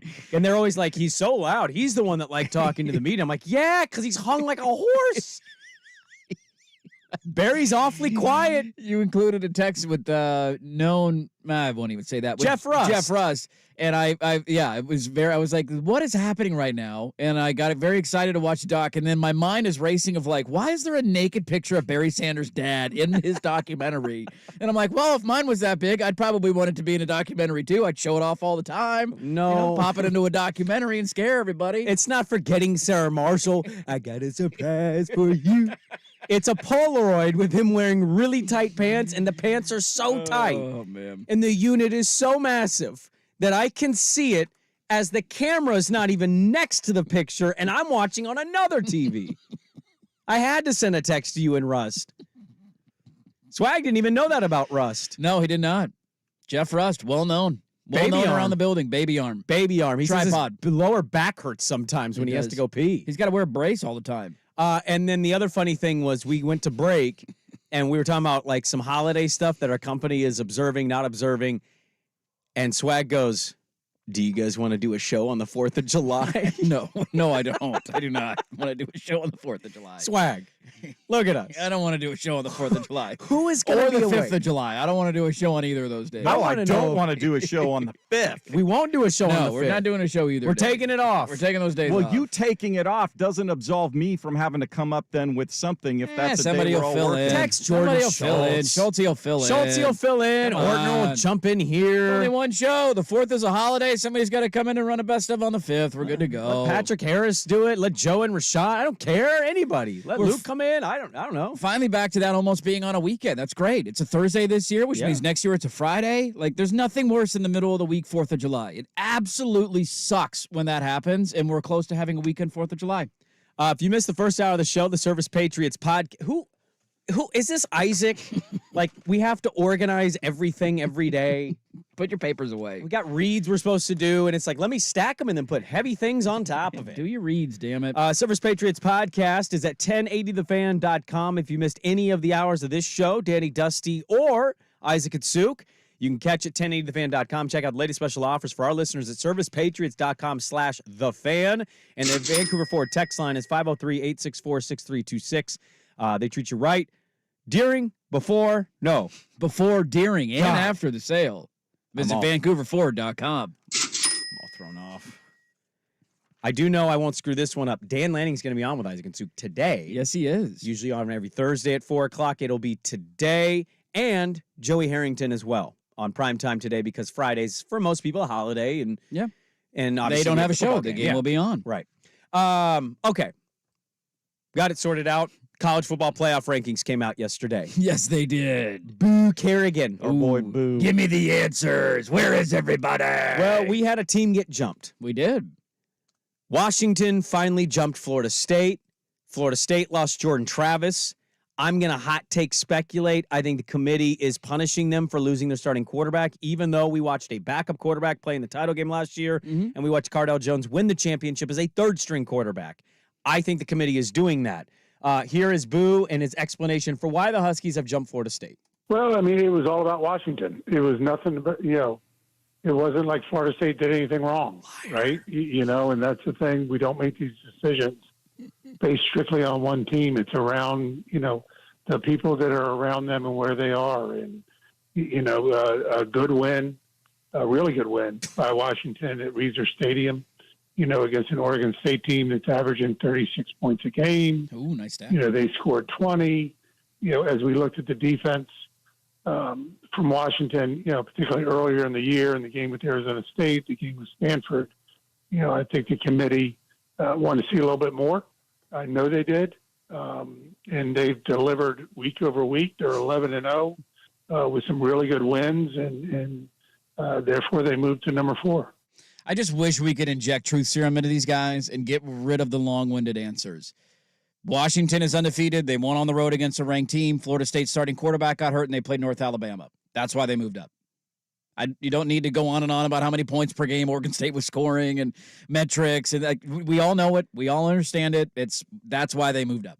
Washington went into the first week of these rankings, the college football playoff rankings. Washington went into those rankings with the best win of any team on the top 25. Yeah, rankings-wise, yes. I think the committee started at 5. Sure, I think the committee would weigh the Texas win higher than that because it was on the road by double digits. But in terms of the overall rankings, you're not Washington wrong. started ahead of Texas on those rankings. Well, they're undefeated. Yeah, Texas is a one-loss team. But this is my point of undefeated teams, Michigan, Ohio State, Florida State, and Georgia. And we can talk about respect, but that's not a thing for me. Mm-hmm. Washington started these rankings with the best win, and they started at 5. So obviously this is a bunch of horse crap that Boo Kerrigan is selling us here. Mm-hmm. Weird. Missouri went up 5 spots for beating a teen-ranked Tennessee team who somehow is still ranked. Tennessee is still ranked. Like, they lost by 4 tuds. You can't knock them out of top 25. I will thank Greg McElroy for pointing that out. He took the committee to he's like, why is Oregon State being punished for a close loss to an undefeated team? Yeah, like but they Tennessee, played them tough, and it came down to the end. In Penn State has 2 losses, and they haven't been ranked past 15 and he said all year. Tennessee gets housed twice, and so McElroy did take up the committee on that. He says, why did Oregon State drop so much for playing an undefeated playoff team down to the wire? Sure. And Tennessee gets housed by 4 touchdowns twice, and they're still in the. Well, it led a lot of people to point out, too, the records. Did you know Utah and Tennessee have the same records? Yes. They're both 7-4. Yes. Utah is no longer ranked because they got housed by Arizona, so that's fine if you want to make that argument. But then you can't, with the same sentence, put Tennessee in the top 25 because they also have a common opponent. They both played Florida. Tennessee lost to Florida, and Utah drilled Florida. Yep. So you have a common opponent with the same record. All of Utah's losses have been, quote-unquote, quality losses. It's all ranked teams, Oregon, Washington, Oregon State, and now Arizona. Those are all teams that are ranked inside the top 20, or at least I think Oregon State was still inside the top 20. Like, what are we doing here? Why are they unranked? Why is Tennessee still ranked? It's ridiculous. Let's get to this last one. Here's Boo on how the committee looks at one-loss teams, a team dirt. I think your team is involved in this category. Ooh, nobody's talking about it. The one-loss teams. Really good teams, right? As we've talked about, the Texas loss in the Red River Shootout, right, to Oklahoma, where they go up and then Oklahoma comes back and scores that touchdown. You got the Alabama, losing at home to Texas. You got Oregon in the close game with Washington, the 3-point game there, right? You got an Oregon team that's dominated in their other 10 games. Top 5 in offense, top 20 in defense, 6 turnovers on the year. You got a quarterback in Bo Nix that's completing 78. Did not stammer on that. 78% of his passes, right? As he's going through it. Texas, Quinn Ewers has been in and out, right? And then you look at the growth of Jalen Milroe. Just really, really good football teams. And, as we said before, there's no wrestling in the hallway, that type of thing. But it is an active group that's bringing up every point they can. And, at times one person on one side, one person on the other side of the room, going back and forth, and we encourage all those conversations. And let's have every difficult conversation we can have as a group, and then come out with our rankings. No wrestling in the hallways. That's what she said. Herb Street said your team with a one loss should be in the playoff. I've never heard that saying before. No wrestling in the hallway. I mean, do you hear him? That don't has to get be at it. least an 80-year-old reference. Where does that come from? I need a deeper dive. Swag, on do they that. put Herb Street, like when he sounds off on different topics and teams, they put that on the website you pull these from? I find this boo guy just full of absolute No, he crap. says He's nothing terrible. meaningful. It's ridiculous. Sometimes. It's also funny to me the way they do it, because you have the four guys in studio that'll just start screaming at each other. Is this a radio interview? It sounds like Yeah, it's no, on the phone. this was on Fitzsimmons' show later on okay. ESPN Radio. Okay. Well, and then they have Herb Street, who's in like the second camera because he's at home, and I don't know, the timing of it's weird. My favorite thing from last night, the rankings, whatever. Like Washington should be a top 4 team. They should be ranked higher than that. We don't need to go over that again. Right. My favorite part of it from last night was Galloway getting into it with McElroy. Because Galloway started arguing, if we're going to do this with Washington and Florida State, like moving Washington ahead, and he agreed with the decision, he asked aloud, he was like, why aren't we doing this with Michigan? Michigan has one quality win all season. Their second best win is who? Minnesota? Like, what are we, like, the resumes aren't Might have even been Maryland. Maryland, maybe. Like, the resumes aren't even comparable of what they've had to go through and who they've had to beaten at this point in the season. And the funniest thing was, after he goes on that rant, then you had McElroy chime in. Do you know where Joey Galloway went to college? Ohio State. Yes. Then McElroy chimes in and says, you know what? I think you're bringing up a good point. Why don't we also do it with Ohio State? And Galloway immediately slammed the brakes. What was was like, the whoa, reason? I mean, Notre Dame. They played Notre Dame. They beat Notre Dame 17-14. Washington. And that's a better win than what he just started ranting about how Really? Ohio State deserves to be higher. And I was laughing my ass off watching that on my couch. Because I would assume he pointed to Penn State, Notre Dame, as you highlight. Yes. If I was McElroy, I would have been like, thank you. You made this easy. Washington's beaten Oregon, Arizona, and Oregon State. Yeah, and Utah and USC. Utah should be a top 25 Utah's a team. borderline top USC 25 has team. the best player in the entire sport. Yeah. But Ohio State, no, don't do it. Don't no. you dare. How dare you? Is trouble looming in Corvallis? Next on The Fan. The Herd with Colin Cowherd. Colin Cowherd, your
Brought to you by PG Long. On 1080 The Fan.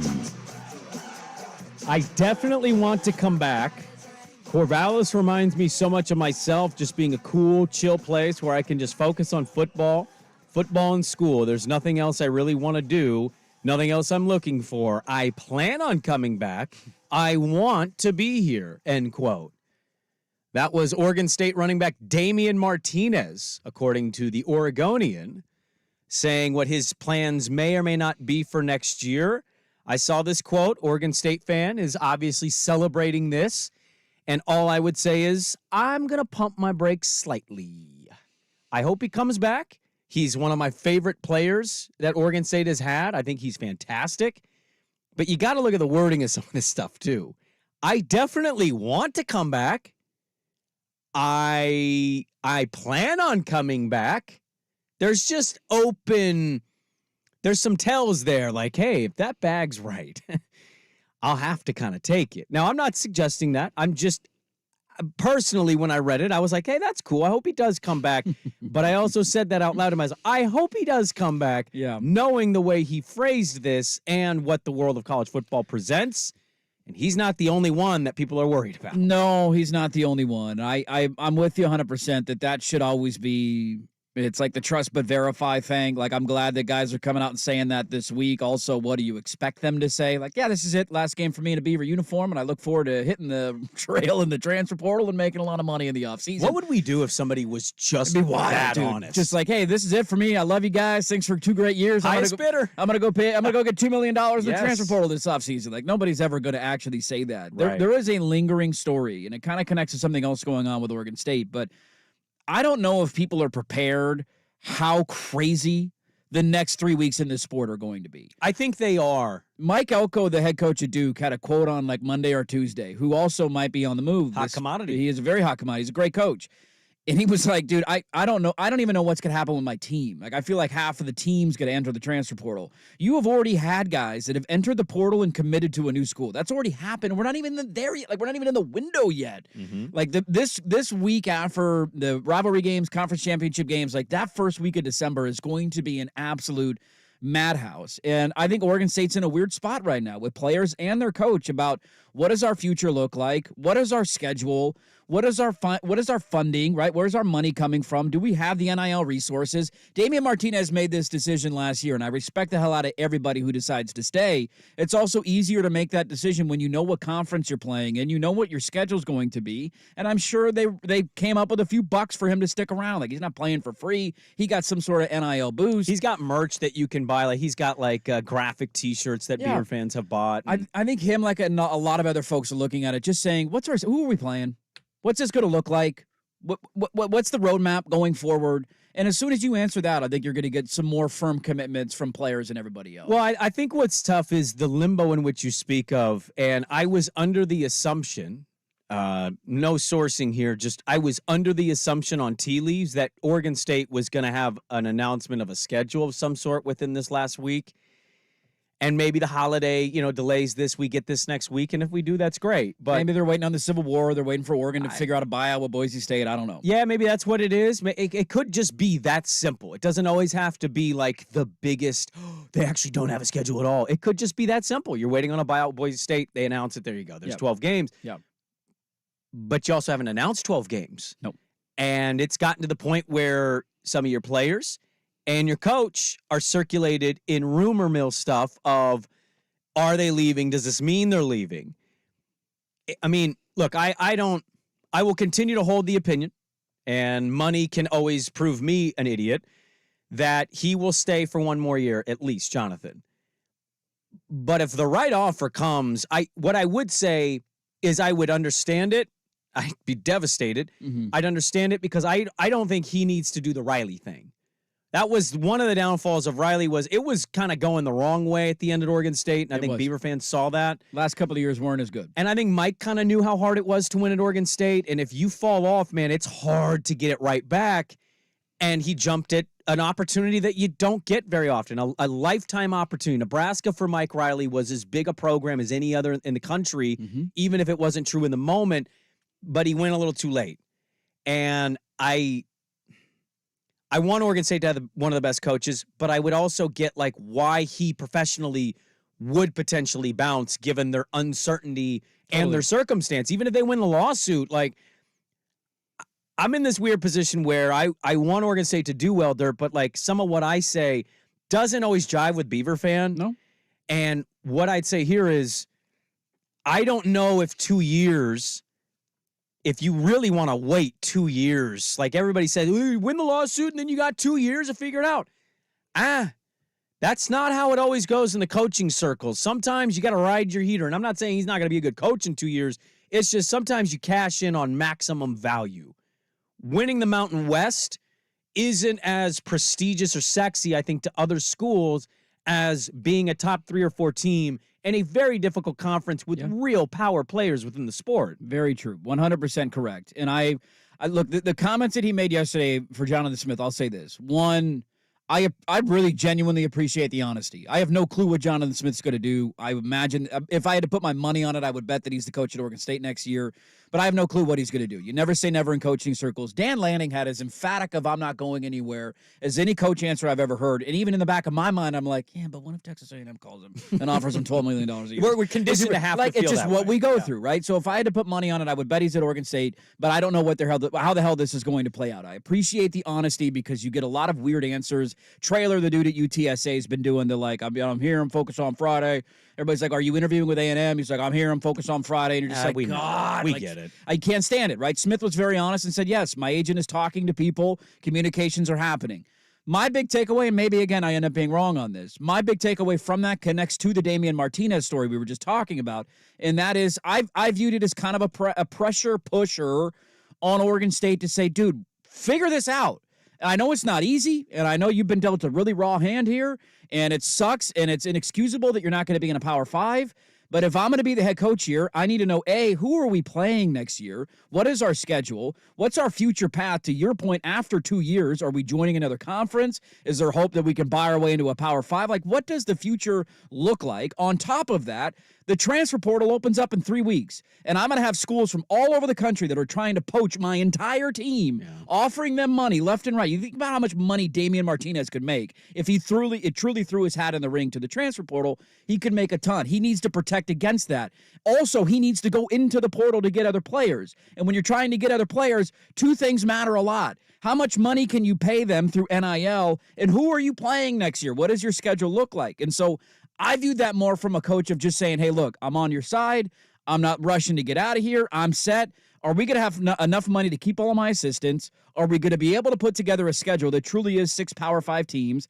And am I going to have some NIL money to play with when it comes to the portal and recruiting and all that? Because I need all of those. And if I don't have all of those, this is no longer a premier job, and then I'm going to start looking elsewhere. I'm going to give him the benefit of the doubt here, but the Oregonian, like the main Oregonian Twitter account, tweeted out an hour ago, Beavers have already won heading into the rivalry game. Martinez says he will return. I just read the quote. Like, it's not as emphatic as they're making that headline sound. I want to be here. I hope that I'm here. I plan to be here. Those are kind of open-ended ways of saying, yeah, you love it. I genuinely believe he likes being at Oregon State and in Corvallis. But because of the uncertainty, I don't know, man. Like, I just don't fully believe everything I hear within that sport specifically. I will ask you this, and then we'll go. With Kim Barkley at 8 a.m., you are already at an 8.5 out of 10 of confidence in Oregon winning this week on Friday. Mm-hmm. Does this noise like elevate that number anymore and change? Because it kind of feels like a bit of a team that lost a close emotional game. Their season has not gone exactly how many thought it could or would. And okay, here's noise of the running back and maybe the coach looking at greener pastures. I had already kind of baked that in. There's a lot going on down You had already kind of baked That was already kind of baked right. into my 8.5, and that's one of the reasons why I just don't know where their heads are going to be at. I also think Oregon's the better team, and Oregon State struggles on the road. But yeah. I think all this is kind of cooked into that number of confidence. Okay. Well, we have a lot to get to. We'll get to Ken Barkley coming up at 8 a.m. We're back with more, but first, Swag with the sports update. This is Rivalry Week with Dirt and Sprague. Brought to you by TG Long. Now, Now, from the Spirit Mountain Casino Sports Desk, a Sports Center update on 1080 The Fan. Brought to you by 808 Hawaiian Restaurant, a Joyce and Kahlua Pig Terry Chicken, even an island cocktail of Burnside Woodstocker. Order online at ate-oh-ate.com. First on the Fan, the Washington Huskies have moved into college football playoff position with the most recent rankings released Tuesday night. Their win at Oregon State, leapfrogging them over Florida State for the number 4 spot behind Georgia, Ohio State, and Michigan.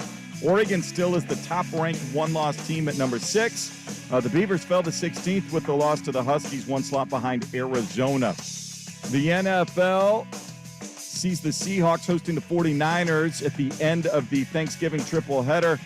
Pete Carroll is optimistic Geno Smith will be ready to start that game, acknowledging the area around his throwing elbow, still experiencing a little swelling and soreness from that hit suffered in the loss to the Rams. Trailblazers were glad to welcome Malcolm Brogdon back to the lineup Tuesday night in Phoenix. They still could use some more. Scoot Henderson has been assigned to the G League for some rehab, but they lose their 8th in a row, 120-107. Kevin Durant, Devin Booker combined for 59 points. Blazers are back home tonight to host the Jazz, 7 o'clock in the Moda Center. Utah, 2.5-point favorites. From college hoops now, Oregon State across the country in Brooklyn for the NIT season tip-off event. They get an opportunity to boost their ratings, taking on 13th-ranked Baylor. 4 o'clock tip on ESPN2. Beavs currently 16.5-point underdogs at the Spirit Mountain Casino Sportsbook. More sports scores and stories in 30 minutes. Jason Swangard from the Spirit Mountain Casino Sports Desk. Watch and wager on pro and college football from across the country at Spirit Mountain Casino. Learn more at spiritmountain.com. Live, local, and free. No subscription required. Portland's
This is Rivalry Week with Dirt and Sprague Brought to you by PG Long. on 1080 The Fan. All right, a couple thoughts here. Well, I want to get to another game in college football. I don't know how much time. I don't know what Friday's show is going to look like. Friday's show is going to be Thanksgiving recap, Civil War, game day. Right? There's a lot going on Friday. I'm officially I'm worried. About Jonathan Smith? Yeah. Yeah, I don't blame you. The one thing, and look, I don't know any of it. Like, I'm an idiot, right? We're all idiots when it comes to this stuff. I had buddies texting me yesterday about the Michigan State Jonathan Smith thing, and I just that one was hard for me to wrap my head around. Of all the places that a coach would leave for, like, if you tell me UCLA is firing Chip Kelly, he wants to go be in Los Angeles, he's from Pasadena, thinks he could recruit, whatever the case, right? They're going to the Big Ten, you know what your future looks like. Like that, okay, I get, like, you want to go home, like that. Those arguments always make sense to me. It doesn't take the pain away as a fan, but I at least can wrap my head around it. Jonathan Smith going to Michigan State would be shocking to me. And maybe it shouldn't be. I don't know why. Maybe it's just the way I view the Michigan State job. But I just look at it of all the jobs you can jump to, I don't know. Maybe that's what he wants, a place where he can go win 8 or 9 games and have not a ton of pressure. But I don't know. The fit there, I've never envisioned that, and it doesn't make sense in my brain. Well, Dabo's an Alabama guy. A special teams coach who became the coach at Clemson. And that I hear what you're saying. I understand what you're saying. I think in this world, nothing makes sense. I would actually argue UCLA might not be a good job for him. The home thing you can sell me on, sure. The pressure is not going to be 8-4 if you fire Chip Kelly at UCLA. Their expectation, I would imagine, whoever they hire, is to go compete for a Big Ten title game. Yeah. And I like Jonathan a ton. I think he's a really good coach. That dude knows ball, except when he runs his kicker 30 yards out. He has not a very good profile in recruiting. And so you want to send him to Los Angeles where they're already getting eaten alive by USC. I can only imagine that gap's going to widen. Oregon's already down there with a stronghold. Yeah. DeBoer's got these 2 seasons to say, look what I can do with a lot of guys. I text a Michigan State beat person, somebody that would, kind of understand the nuance and in and out of Michigan State. And I basically said, what have you heard or what do you think? He thinks that Smith and Elko are the 2 finalists for the job, but they haven't been able to nail that down 100%, but that's their best guess today. I asked when they expect Michigan State to maybe move and make a hire, whoever they pick. He says their season ends Friday. So does Oregon State's. That's very beneficial. He said he could see it breaking over the weekend, a formal presser Monday, Tuesday, and that's probably the fastest possible timeline. Not sure if he's the pick. Haven't heard that definitively yet, just that there's a lot of interest on their end with him and Elko. And I text somebody else locally, and I basically said I would get it. I'm not going to despise Jonathan Smith for making a good career move for himself and maybe his family as well. And they responded, if he bails, it tells me the situation is very dire at Oregon State, more than they're letting on. And in that case, that's going to be devastating. And that's where I go back to kind of what I was talking about in the last segment with some of this stuff, that I wonder how much of it is just, 1, testing the waters because you want to see what's out there. But 2, I think there's an aspect of him trying to put pressure on Oregon State to figure out all of this. And it's not easy for them to do. But let's use his coordinators as an example. Trent Bray's done a great job the last couple of years with the defense. Nobody disagrees with that. He's making $1 million a year. That's a big deal at Oregon State to be making $1 million a year as a D coordinator. It's a massive deal at Oregon State. What if USC calls up and says, we'll give you 1.5? I don't know if he's their hire. I don't know if that's a big enough name for them. I'm just throwing stuff against the wall. Sure. Does Oregon State have the ability to say, we'll match? Do we have the financial resources to say, we want to keep you here? I think this is the kind of thing that Jonathan Smith is worried about. Of 1, is my roster going to get poached? 2, what does my schedule look like? And 3, what kind of money am I going to have for a staff? Like, I think you heard it in the interview that he did where he's basically like, I'm not worried about myself financially. I'm worried about the money for the program. And where can we spend for a coordinator, for a offense coordinator, defense coordinator, special teams coach, positional coaches? Like, where is that budget at? And what does it look like now without the structure of television money and not knowing the answer to that question? For him as a head coach has to be really hard to operate now that we're 1 week away from the offseason, essentially. He doesn't have the kind of reputation that lends itself to public negotiation. He's never been that. No. It's not his personality type. He's kind of like a Dame. You want him to be more of a figure in decision making within the university in some ways. And through this process, like, Barnes is letting him know, but he's not barging in. The only thing I know that he like really kind of went to the athletic department and said, we got to make this work, is exactly that. It was Trent Bray's contract and paying him $1 million so he wouldn't bail. Brent likes Corvallis. He's been happy there. He just wants to coach. He's kind of one of those guys. We've interviewed him. We know that. Yes, we do. But the uncertainty of everything right now leaves all of this to kind of open interpretation. If that is his position, is to go public and basically say, I'm listening to everything, and you think, and you're probably right to do so, that it's a way of talking to the university indirectly, I would say just go talk to Barnes. You are the most beloved person within that athletic department. You're probably the most important given the importance of football and what it means financially. If he has something to say or talk about, I think he would need to just go talk to Scott Barnes instead of going through and doing this weird kind of public pressure thing. So I don't think it's that. That's a fair point. I think he just got caught in being honest on something, and there's been noise on this. And I know the rival site they kind of had this blurb at the end that was like, we actually don't know if this is true. We're passing along what we've heard. Yeah. Like that, there's been a little noise to this. And as we know with Oregon coaches the last couple times, there's noise and then it's loud and then it just ends. And it's a weird position for Beaver fan to be in today because you're excited about the game. It's Thanksgiving tomorrow.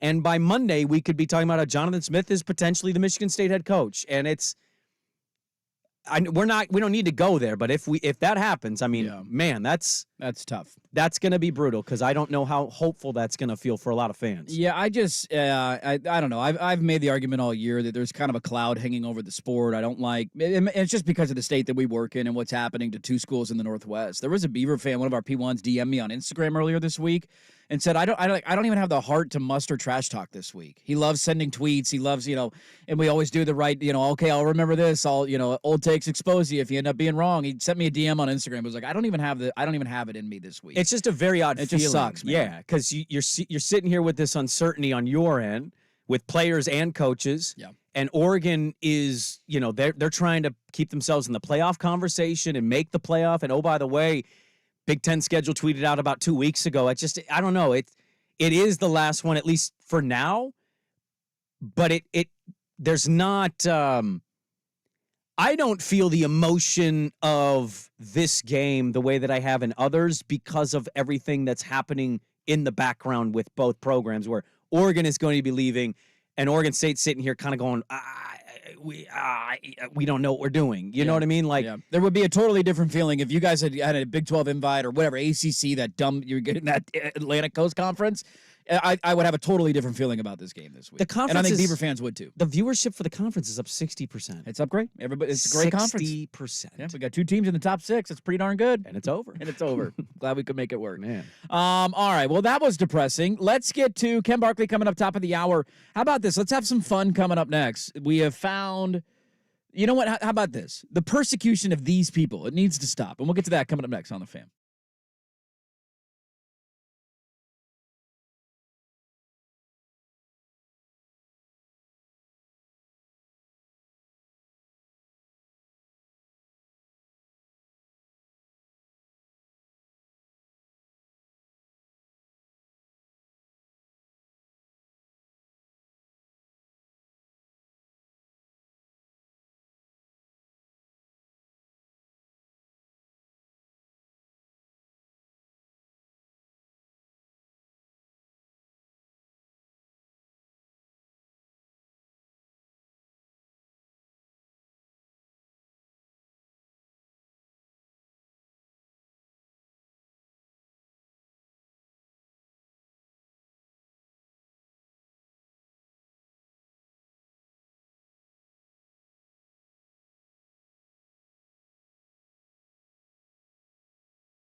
Rivalry Week with Dirt and Sprague Brought to you by PG Long. on 1080 The Fan. Well, from a depressing note to a very serious note, this needs to stop. We need to put an end to this. But let's not go depressed yet. I think we just had to talk about it. It's Sure. not a done deal. It's not He a could done stay deal. at Oregon State. Maybe you guys went on Friday. Wow. Could happen. Could happen. And somebody go, hey, where are you watching the game? And I was like, not with you or anybody else. Was it a Duck fan that asked you that No, question? it was actually a Beaver fan. Oh, it was? Yeah.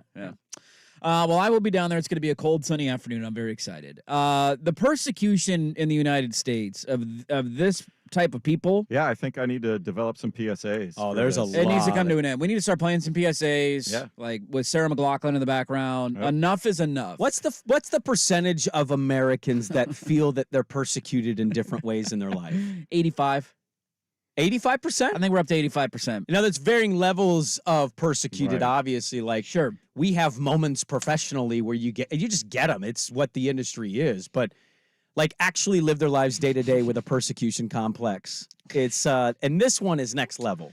This is an actual quote, and this was said. This happened. This was said. An HBO interview. Yeah, this On- was not fake. This is not fit. We didn't get ball sacked on this. This happened on HBO Real Sports. I believe it was Real Sports.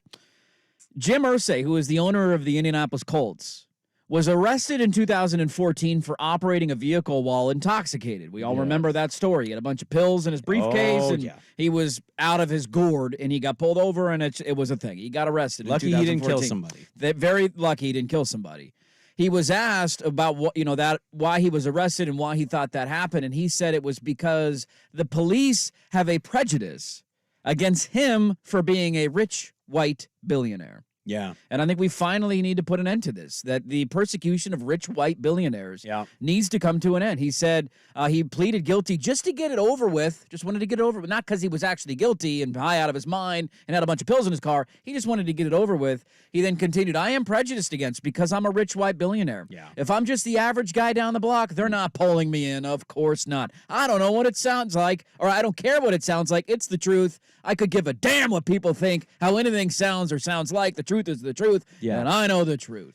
This matches the dance he did in the locker room when they won a couple weeks ago. It's one of the worst dancing moments I've ever seen. It was so unmotivating that the team went from being excited that he jumped into the middle to like, yo, can you stop? Like, you're ruining this moment. The old white guy dances. We don't need them in locker rooms. Look, he's not wrong. This is the era of persecuted billionaires. I look in the prison system and all I see are billionaires, white specific billionaires.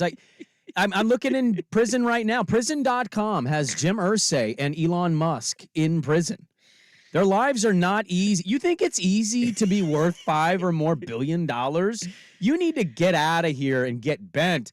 This is a hard time in America right now for the white multi-billionaires. We need to protest this. We need to be in the streets. You imagine being one of his players and reading this quote. I couldn't imagine being a minority player who grew up with zero in my life, and I have to read that my billionaire owner feels like he's persecuted against because he's white and rich. God, he is. Does he know what tax breaks are? I know. He's also it's one thing to be a horrible owner and to be a total rich douche when you at least created your own wealth. Like I did something and it led to me being very rich, and now I'm going to be a bad owner in sports. Like when you're one of the inheritors of an NFL team and this is the route you're going, I'm persecuted because I'm a white billionaire. Like, dude, just stop it, okay? You've done nothing in life outside of drugs and popping pills and thinking you're good at guitar. You own an NFL team. Your dad bought the freaking Baltimore Colts when you were 12 years old. Your life has been nothing but privilege. Literally all of it. Imagine being 12 and your father buying an NFL team. Yeah. And then fast forward, what's your life like? Pretty sweet. Private jets? Pretty sweet, man. He's going to die someday, and I'm going to own that team. I'm not rooting for it, but I'm excited about that day. You get to be an NFL owner. Was he rooting for it? That's his life.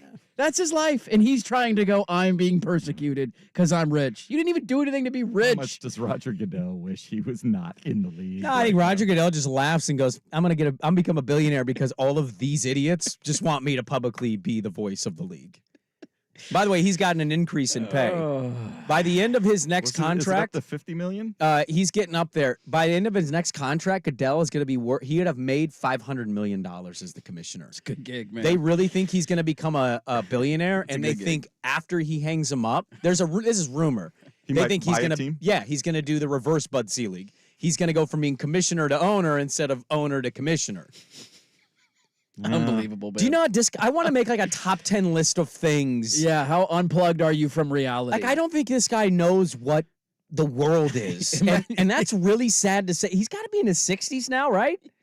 He is 64, 65. Yeah, he's what he looks like he's 80, but he's born in 59. Do the math on that. There's a lot of 64 things I don't know about in the world and in life, okay? You're so right. He looks way older than 64.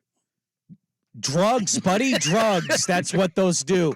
I'm a stupid man, but like, do you know how disconnected from reality for 65 years of existence you have to be to say that quote? Yeah. And like, does he think bad, a man. trending topic on Twitter is the worst persecution somebody can face? Does Elon trending because he's an anti-Semite? Does that just like, oh man, they're coming after us? Oh man. Did you lose your money, or like, are you not the owner still? You not? Are you flying coach on Delta? Like, what an unbelievably dumb quote.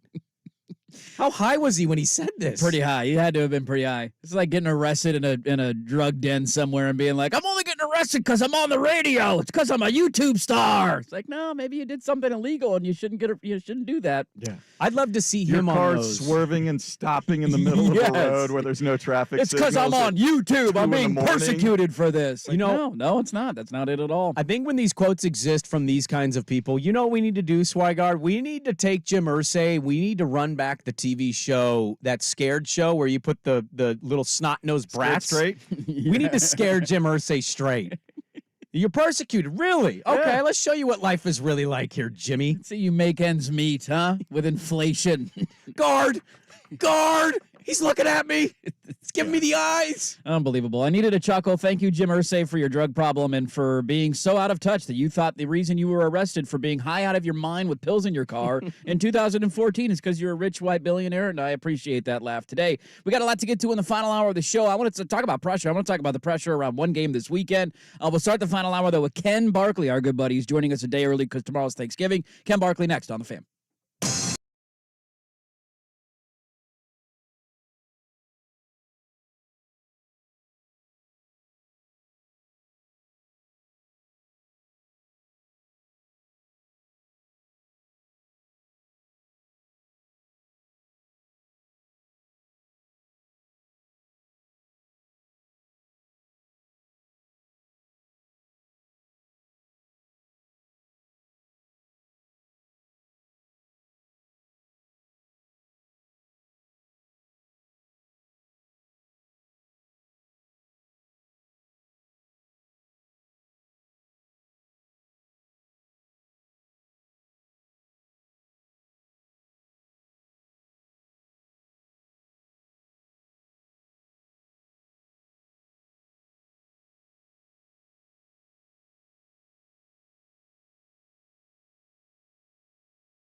Just get all fat and sassy. This is a Rivalry Week edition of Dirt and Sprague. Brought to you by PG Long, your Northwest flooring experts. Online at pglongllc.com. Rivalry Week with Dirt and Sprague on the Odyssey app and 1080. Deep down, I'm fat. The Fan. Hey, let's do this. Final hour. Dirt and Sprague here on Portland Sports Leader 1080 The Fan, 99.5 HD2, the Odyssey app, and YouTube. Thanks for watching on YouTube if you are. I just went to the company kitchen and I got back safely because I'm not a white billionaire, so No. I don't have people coming after me. You made it back to the studio Yeah. in one piece. We are still alive. We are still here. If you're watching the YouTube video, make sure you like it. And we have 69 people watching right now. Nice. Nice. We got a lot to get to in the final hour of the show, but let's get to our good friend Ken Barkley on the line is the host of You Better You Bet, Odyssey Sports Betting Insider, Ken Barkley Insider Calls, presented by BetMGM. Go check out all the latest lines today on the BetMGM app. Also, be sure to listen to the You Better You Bet podcast. For more Ken Barkley's analysis, just search You Bet wherever you find your podcast, at Lockie Lockerson on Twitter. Ken, good morning to you. Thanks for moving it up a day for us this week. How do we put an end to the persecution of rich white billionaires in this country? Oh, man, if you can solve that world problem, then you're really onto something, right? I think the Nobel Prize is waiting for you. So, because really, I mean, does anybody have it worse than rich white men? No, we got no. They're down bad. They're down. I'm trying to move into that class, and yet apparently they're down really bad. I thought I wanted to be one. No. And now after everything I read, maybe I don't. I don't know. Yeah, we gotta clean this thing up. You might be pulled over for doing drugs, Ken. I mean, come on. We can't be doing that to people. I studied history. Pull over for putting in 18 parlays on my phone is what I'm getting pulled over for. Ken, I studied history in college. I know it's been hard for white people in this country for a long time, and now their billionaires are coming after us. I would like colonialism. Did anybody think of the other guys? No, exactly, right? There's two sides to every story, Ken. Ken, I'm excited for the Thanksgiving slate. I love the tradition of waking up and usually seeing the Lions losing, but I can't wait to watch them beat down the Packers. I want you to sum up each of these three games. How would you sum them up with a Thanksgiving side and or part of the meal? Ooh. 49ers Seahawks is what of the Thanksgiving meal? Oh man, that's a good question. This is such a good question, and I'm like worried I'm gonna this deserves an A-level response, and I don't know if I'm gonna be able to do it. I gotta figure. All right, Niners Seahawks. We trust you, Ken. Hold on, we'll play a drop for you so you can think. What's the play? There you go. We'll buy you some time. Num, num, num, num, num, num, num, num. What is this? I'm going to say what I think is going to happen in the game first, and then I need help figure out. This is like the hardest one for me to figure out too. Okay. I stumped him with this question. I like the Niners in this game. Yeah. You no, but here's the thing. Like, let's be honest. Usually the first question when I come on, I mean, we just talked about rich white billionaires when I came on. These are like snappy witticisms, right? There's not a lot of depth to the opening question. It's just like a funny question. This. Like, I should write like a 2,000-word like blog post on this question. Like, that's how good it is. Like, it's like really that good. Ken, I'll give you one of mine for one of the games, okay? Okay. I think Commanders at Cowboys, you look at that spread, he says a big number, double digits. If I was to comp it to any part of my Thanksgiving feast, that's Seahawks is the one I didn't have. Well, Seahawks is the one I don't have. The Commanders Cowboys is mashed potatoes. Because you can never have enough. And I love the over in the game. Yeah, it's every time I think I'm done with mashed potatoes, I want another scoop. I want more. Yeah, can't have enough on the plate. Okay, I was going to call it deviled eggs. I thought they were deviled eggs. They're delightful, but you have too many and you're kind of full. The game reeks? Is that what we're going for? You're a little gassy at the end of it? No, you like it, but you don't like it too much. You can't like it too much. It ruins the rest of the meal, but it's a nice side dish, you know? Oh, you know what? That's Seahawks Niners for me. Ready for this one? Because it looks like it's going to be really good. And then the end is like a disaster. So, like, I think this sets up as like the game everybody thinks is going to be close, but the Niners are going to win by a lot. That's what. Look at that. I was going to ask you about the 49ers. You eviscerated me last week, Ken, and you ended up being right. You got me to cuss on the air, too. That happened in the same segment. It was wild. It was a weird trip, you know? And you ended up being right. I got to admit, I was rooting against your opinion, though, and it was close. And then I just thought, why didn't I bet the under in this game? I'm an idiot. I should bet the under in this game. I was going to ask you about the 49ers. Like, I locked it in on Monday or Tuesday. I locked it in at 6.5, and I don't get, like, why is that line only 6.5? We don't know if Geno Smith's going to play. Even if he does play, I don't know if it matters. If Drew Lock plays, then I feel even better about the bet. And the Niners they seem to be clicking right now. I don't understand that. Is it just a divisional, like, road game? What's with that line? I think just, the Seahawks are rated like a pretty good team. Remember, they went to Baltimore. That was like a small point spread in the game. Baltimore was a small favorite, like under 6, and didn't end up being correct because Baltimore steamrolled them in the game. But that just shows you, I think there's like the credit Seattle gets in the market sometimes. Being a full 7 on the road with a place that actually has like a home field advantage is really tough in the NFL. It's just like you won't see a market shaped like that very often. I'm with you. I actually think we had some people on the show that said this week, and I totally agree. The idea, like, if Geno plays, the market obviously will like compress. Like Seattle will get bet, the number will go down. But like, should it? Like, okay, like 50% Geno Smith's going to be like gangbusters in this game against this Niners defense. Like, it's possible that they're going to have success passing the ball, right? The Niners pass defense hasn't been amazing. Hufanga's out for the season now. Like, okay, like maybe, but it's like hurt Geno. Like, this is tough. Like, I kind of want to bet Geno unders with the idea that, like, are we sure he finishes the game? Like, I mean, just like, and maybe Drew Lock comes in. I mean, it's like, God, like a short week with an injury. It just feels like, yeah, if Geno was fully healthy, and even if it doesn't matter how they played the week before, but just if the health was a little better, okay, like maybe you keep the game close. The Niners are definitely better, but like you could see a close game. Okay. These teams don't match up very well and Geno's hurt. It just seems like a really bad spot, honestly. And I kind of feel that way. I don't know how you guys feel about all 4 of these games, like the 3 Thanksgiving and then the Tim Boyle Black Friday game, where I just, it feel, because you got me on the show, like, I'm not averse to taking a stinky underdog. I'm not averse to like taking a lot of points with the team. Like, it's really just more about what's the price? Like, what am I playing in the market? All 4 of these games, I have a really hard time being like, yeah, underdog. Like, yeah, let's do it. And especially the idea that any of these 4 could win the game outright, even Seattle. Like, I just don't see it. And I'm the guy I bet the Raiders for a lot of money last week. Like, I like the Giants last week. Like, I'll take the huge underdog. Just these 4 all set up to me as like favorite wins an insanely high percent of the time. It's so good. We've got Ohio. Is it so good? Well, I mean, this seems like it's setting up for a good teaser week, right? You sound like you're really confident. Yeah, so it sounds like a really good teaser weekend. Money line parlay. Like, well, let's be honest. Like, if you put Detroit, Dallas, Miami together, I think that's like minus 110-ish. Wow, that's not bad. Like, who's losing? Maybe Detroit, because they just played kind of a stinker against Chicago and got a little lucky to even win by 5, which, by the way, makes me love them. That bounce back spot. Yeah. Well, I was going to hit on that. I was going to go Ohio State, Michigan, but you're kind of hitting on something. So I was looking at games this week, and one that I'm kind of eyeing, and I don't feel great because one team is a little volatile in the market. The other team has been a little more consistent. I'm kind of eyeing the Bills getting 3.5 at Philly. Philly coming off this kind of massive game on the road. Not to me. I watched it and I didn't think they should have won, but they did, and Kansas City didn't capitalize, had costly turnovers. I feel like this is a good spot for Buffalo. We're selling Buffalo a little bit, given how the season's gone. Philly's coming in 9-1. I kind of like the Bills getting 3.5. I think this is a good spot for it. Oh man, I like the opposite side of that game. I think I don't have to be right at all. I think this will be like the referendum on, did the Bills really change anything? Like, are they actually something different, or is this just the same thing from they just played Zach Wilson and ran up the score and like he fell down backwards and Tim Boyle came in and it was a disaster? Like, is that what it was, or is it like, oh well, like fire Ken Dorsey, here's Joe Brady, and like it all clicked and it's all looking great? I'm more likely to believe the former, that it's just like, look, you look at their whole season, like every game of the Bills, especially like once all of their defenders started getting hurt, their defensive players, that was basically after the Miami blowout. They blow out Miami in week 4, I think, week 3, week 4. They started losing a ton of defensive players to injury.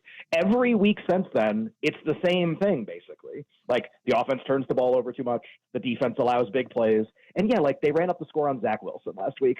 Is that going to tell me what Jalen Hurts and this offense is going to do? My concern with Buffalo in the game, I think they will be able to score. Philly's pass defense hasn't been very good. Their league average and a bunch of stuff that they were really good at last year in limiting big plays. Their secondary hasn't been great. So maybe Josh Allen can just kind of hero this and just like 400 yards, keep the game close. That's possible. We like the over. If you like the Bills, you have to like the over almost for that reason, because on the opposite side, I mean, I don't know how the Bills are getting stops. I have no idea. Like they haven't played an offense like this basically the whole year since Tua in week 4. That was at home. We have no comp, and the defense has been brutal in a bunch of situations, and it's missing half the team. Like DeMar Hamlin, and I know there's like a lot of like emotion and sort of like talking about DeMar Hamlin, but like he's the last guy on the roster. he might play every snap in this game. Like, that's what they're down to from like just a numbers standpoint, forget even like quality or anything. So they're really up against it defensively. Maybe it's just the over and the Bills win a crazy shootout. That's probably how they win. Or Josh Allen turns the ball over, the Eagles win kind of comfortably. So I think it's like Bills over together or lay the Eagles, one or the other. So that would be my advice. If you like the Bills in the game, they're not stopping the Eagles. So they have to win by scoring a lot. I want to throw one other one at you. I'm just having a hard time with, Ken. I'm looking at that. You mentioned them earlier when they played the Seahawks, and they've done this to a couple of teams. They did it to Detroit as well in these big games. Baltimore's just dominated teams. And they're on the road in L.A. on Sunday night, which will certainly be a Baltimore home game because all Charger home games are road games.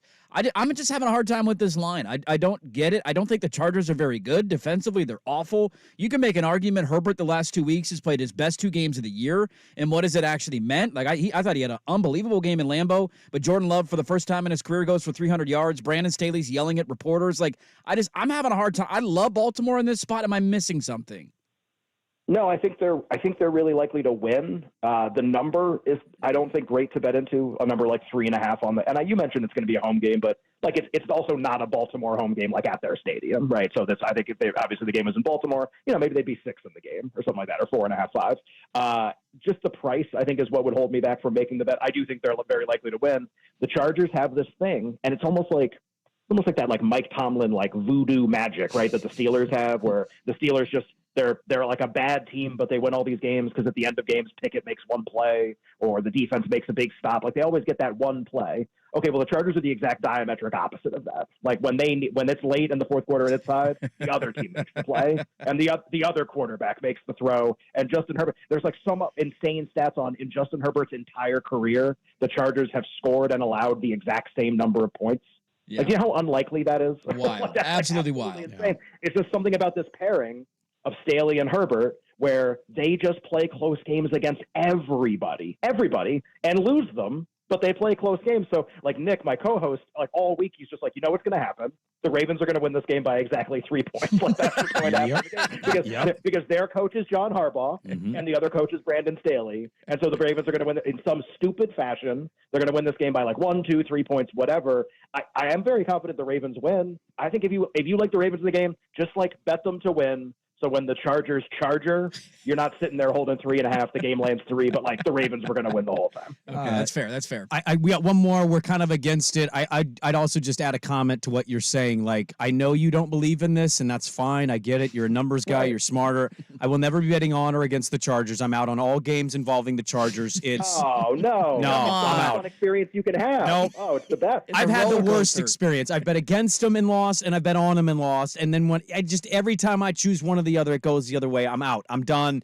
Herbert's great. Their coach sucks. It's a terrible situation. We have to get you out of here. Michigan, Ohio State's the biggest game in college football this weekend. This may dictate a playoff spot. No Harbaugh, 3-point spread in the big house as quickly as you can. What side do you like? Why?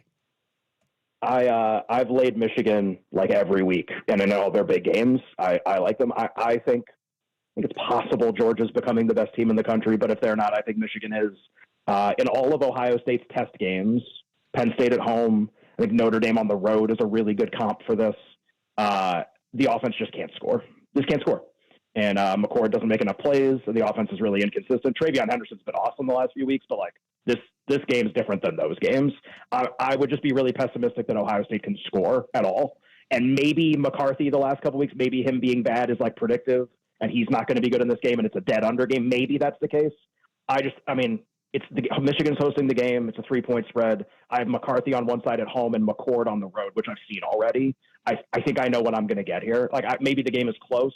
I do think Michigan's really likely to win, which I know goes against kind of how the market's moving, but I like Michigan in the game. I don't think Ohio State can score enough. That's going to be tough for Ryan Day's dyed hair, man. It is. It's Can't beat Michigan. He's going to have to keep – if he loses again, he's going to have to dye it again because there's a lot of grays that are coming in, but he's got jet black hair. I'm not like a dirty person. Want to get 2 more of these in here? You know what I like? Money. You know what I don't like? Jokes. There you go. He is. A dirty person. I don't know where we got that one. That one's really good. Yeah, that's a solid one. I don't even remember saying some of this stuff. This is great. Yeah. He is the host. You Bet Odyssey Sports Betting Insider. Ken Barkley. Insider calls are presented by BetMGM. Go check out all the latest lines today on the BetMGM app. At Lockie Lockerson on Twitter. Happy Thanksgiving, Ken. I hope you eat a lot of food and watch a lot of football. We're thankful for you, Ken. We're thankful for you, and we'll chat again next Thursday.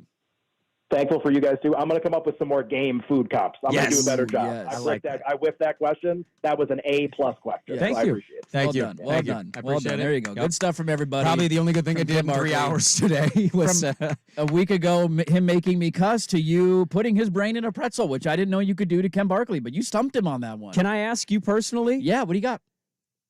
I think I also beat him in the answer of comping the games versus food. I think you did, Tommy's yeah. Dallas is more of deviled eggs. Everybody likes deviled eggs. They're delicious. You got a Yeah. little pickle, a little paprika. But you get past 2 to 3 and you start feeling a little weird. You start to have to definitely take do. crap, and You definitely you do. may have ruined the rest of the day. That's kind of what that game might be to me. Nobody wants the gas of deviled eggs. And I speak as somebody who deals with a lot of gas. Deviled eggs gas, not good. It's not good for anybody. It's not good for anybody. I don't do deviled eggs. You don't at all? No deviled eggs? No, you usually use mayonnaise and. So even like that kind of mayonnaise, you can't you can't even taste it. Some people put a little more mustard than the mayo. Yeah, a little spicy mustard was good. I love it with a little spicy mustard too. Little kick, little woo, Nope. woo, woo. I can detect the Was that your- slightest hint of that your mayonnaise. booty in hole? anything, That was and I am out. yeah, it's starting to burn a little bit. Yeah. Dirt, what are you doing in there? The eggs, they got me.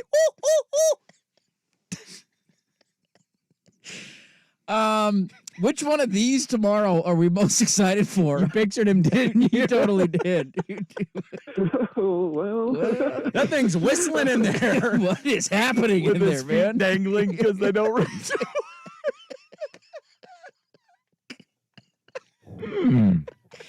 All right, which one of these are we most You look excited under for the tomorrow? door crack, you see his feet just kicking back and forth. I can't put my feet down. What is the matter with you idiots? It's so far a masterpiece. Nobody's listening. If I It's do okay. say so myself. That is true. Hey, which one of these are we most excited for? Let's get to that next on The Fam. The Herd with Colin Cowherd. Colin Cowherd. Brock Purdy now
a certain word on the air again. I didn't. I made it through the segment alive. We're here. Shout out to everybody watching on YouTube. Tomorrow we have Thanksgiving football games. Packers and Lions, Commanders and Chiefs, and 49ers and Seahawks. Yeah.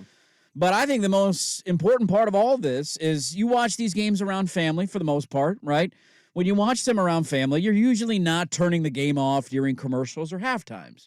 Usually the game's on, you're at your gathering, the game's just going to stay on. Maybe you flip to check another score of a basketball game or something, but these games are going to be on. Percentage of games that you watch, you think actually on Thanksgiving, like from start to finish of the game itself, you're sitting and you're paying attention to every play. What's the percentage? Ooh, that's a good question. Lions is an easy 39.5%. Yes. I'll see enough of the important plays. I'll miss a moment in the second that you're going to cite on Monday, and I'll go, I don't know what you're talking about.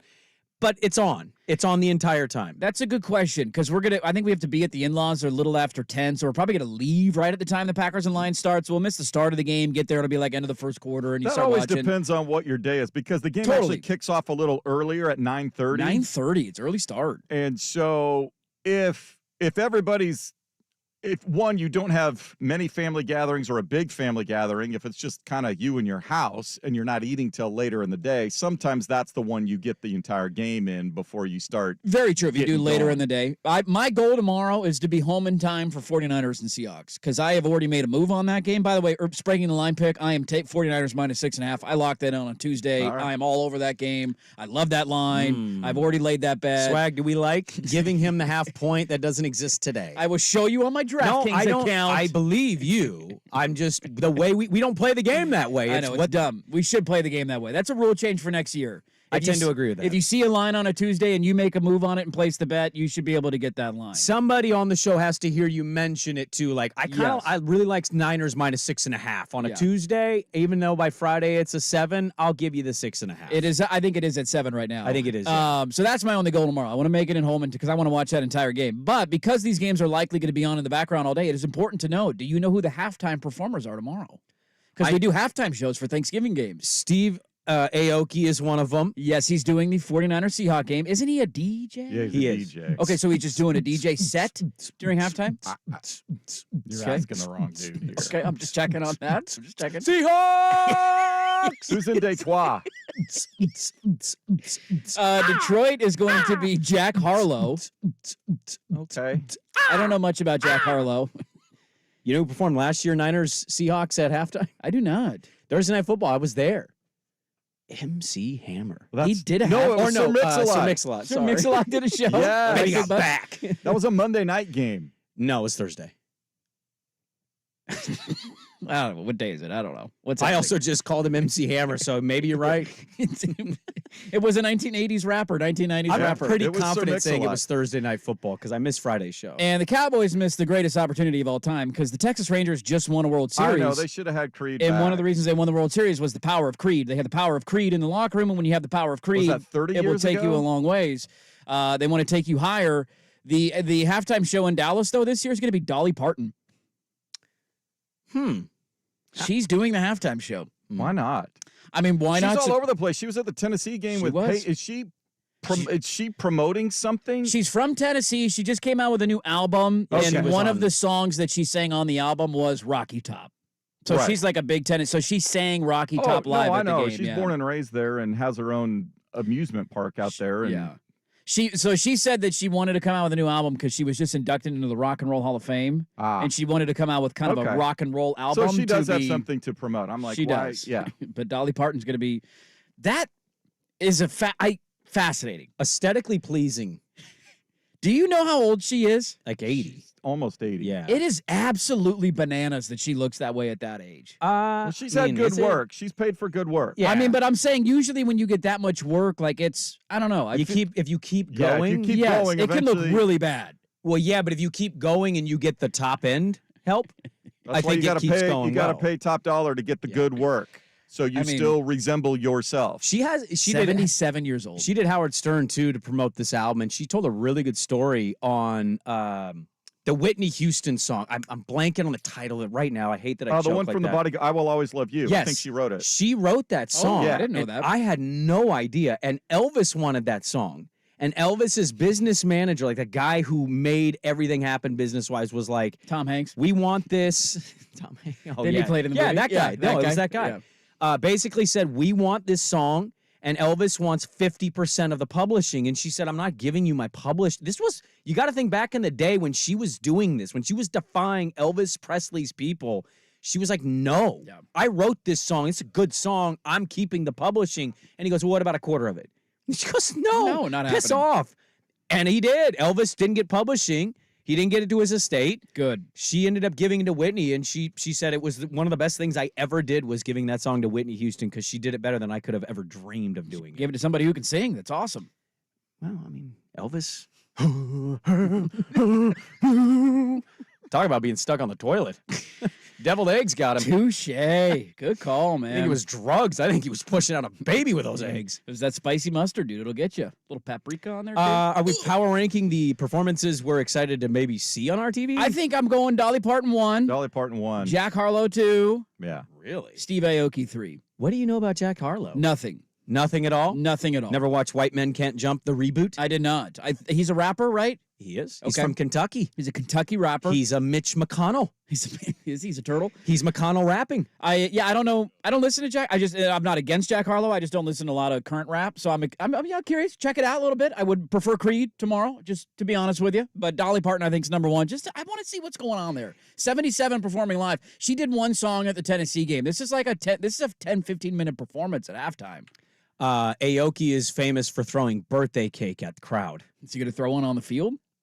I wouldn't put it past him. I don't know what that does to the conditions. Be interesting. DK Metcalf out for the season, slipped on frosting. Aoki's cake got him, dude. You got to be careful of those. Dude, he'd never be able to perform in Seattle again if something like that happened. They'd hate him forever. So there you go. While you're arguing over politics with your family tomorrow, you can watch Dolly Parton in the afternoon, Jack Harlow in the morning, and Steve Aoki at night. There's your halftime shows. This is a fun fact by our P1AJ. He says, Yeah. Dolly wrote I Will Always Love You and Jolene on the same day. Dude, Jolene is one of the most underrated songs of all time. Jolene absolutely slaps. And I will always listen to her and Miley Cyrus sing that song together. There you go. It's a good version. That's amazing that you wrote both of those songs on the same day. Isn't that wild, dude? Incredibly talented. Good for Dolly. She's performing at halftime tomorrow. Let's get to easily the biggest game. I want to pick up where Ken left off there. He likes Michigan. I want to get into some of the pressure, the storylines of this game. I don't know how much time we're going to have for it on Friday. We'll talk a little Michigan, Ohio State next. First year swag with Sports Center. This is Rivalry Week with Dirt and Sprague. Brought to you by PG Long.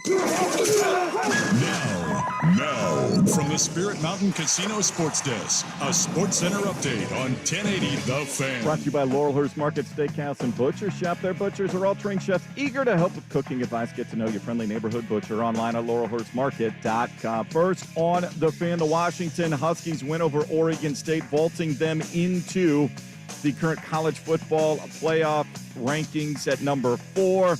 The top 3 remain the same: Georgia, Ohio State, and Michigan. Florida State now on the outside looking in. Oregon remains the top one-loss team at number 6. In the NFL, Seahawks head coach Pete Carroll optimistic Geno Smith will be ready to start Thanksgiving night against the 49ers. He does acknowledge the area around his throwing elbow still experiencing swelling and soreness from that hit suffered in the loss to the Rams.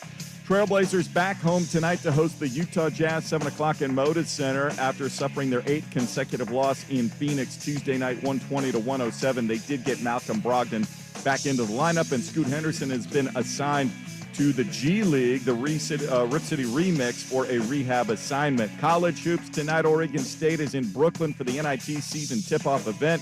They'll take on 13th ranked Baylor, 4 o'clock tip on ESPN2. Beavs currently 16.5-point underdogs at the Spirit Mountain Casino Sportsbook. More sports scores and stories in 30 minutes. Jason Swigart from the Spirit Mountain Casino Sports Desk. Watch and wager on pro and college football from across the country at Spirit Mountain Casino. Learn more at spiritmountain.com. Tired of getting dinged by subscriptions? We won't send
things with that song. Nothing religious is happening here. Don't worry about it, all right?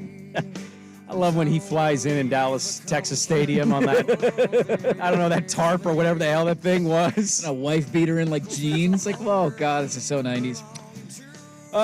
Okay, I want to get to this game quickly. We'll talk about it again on Friday. We don't need to get to it too.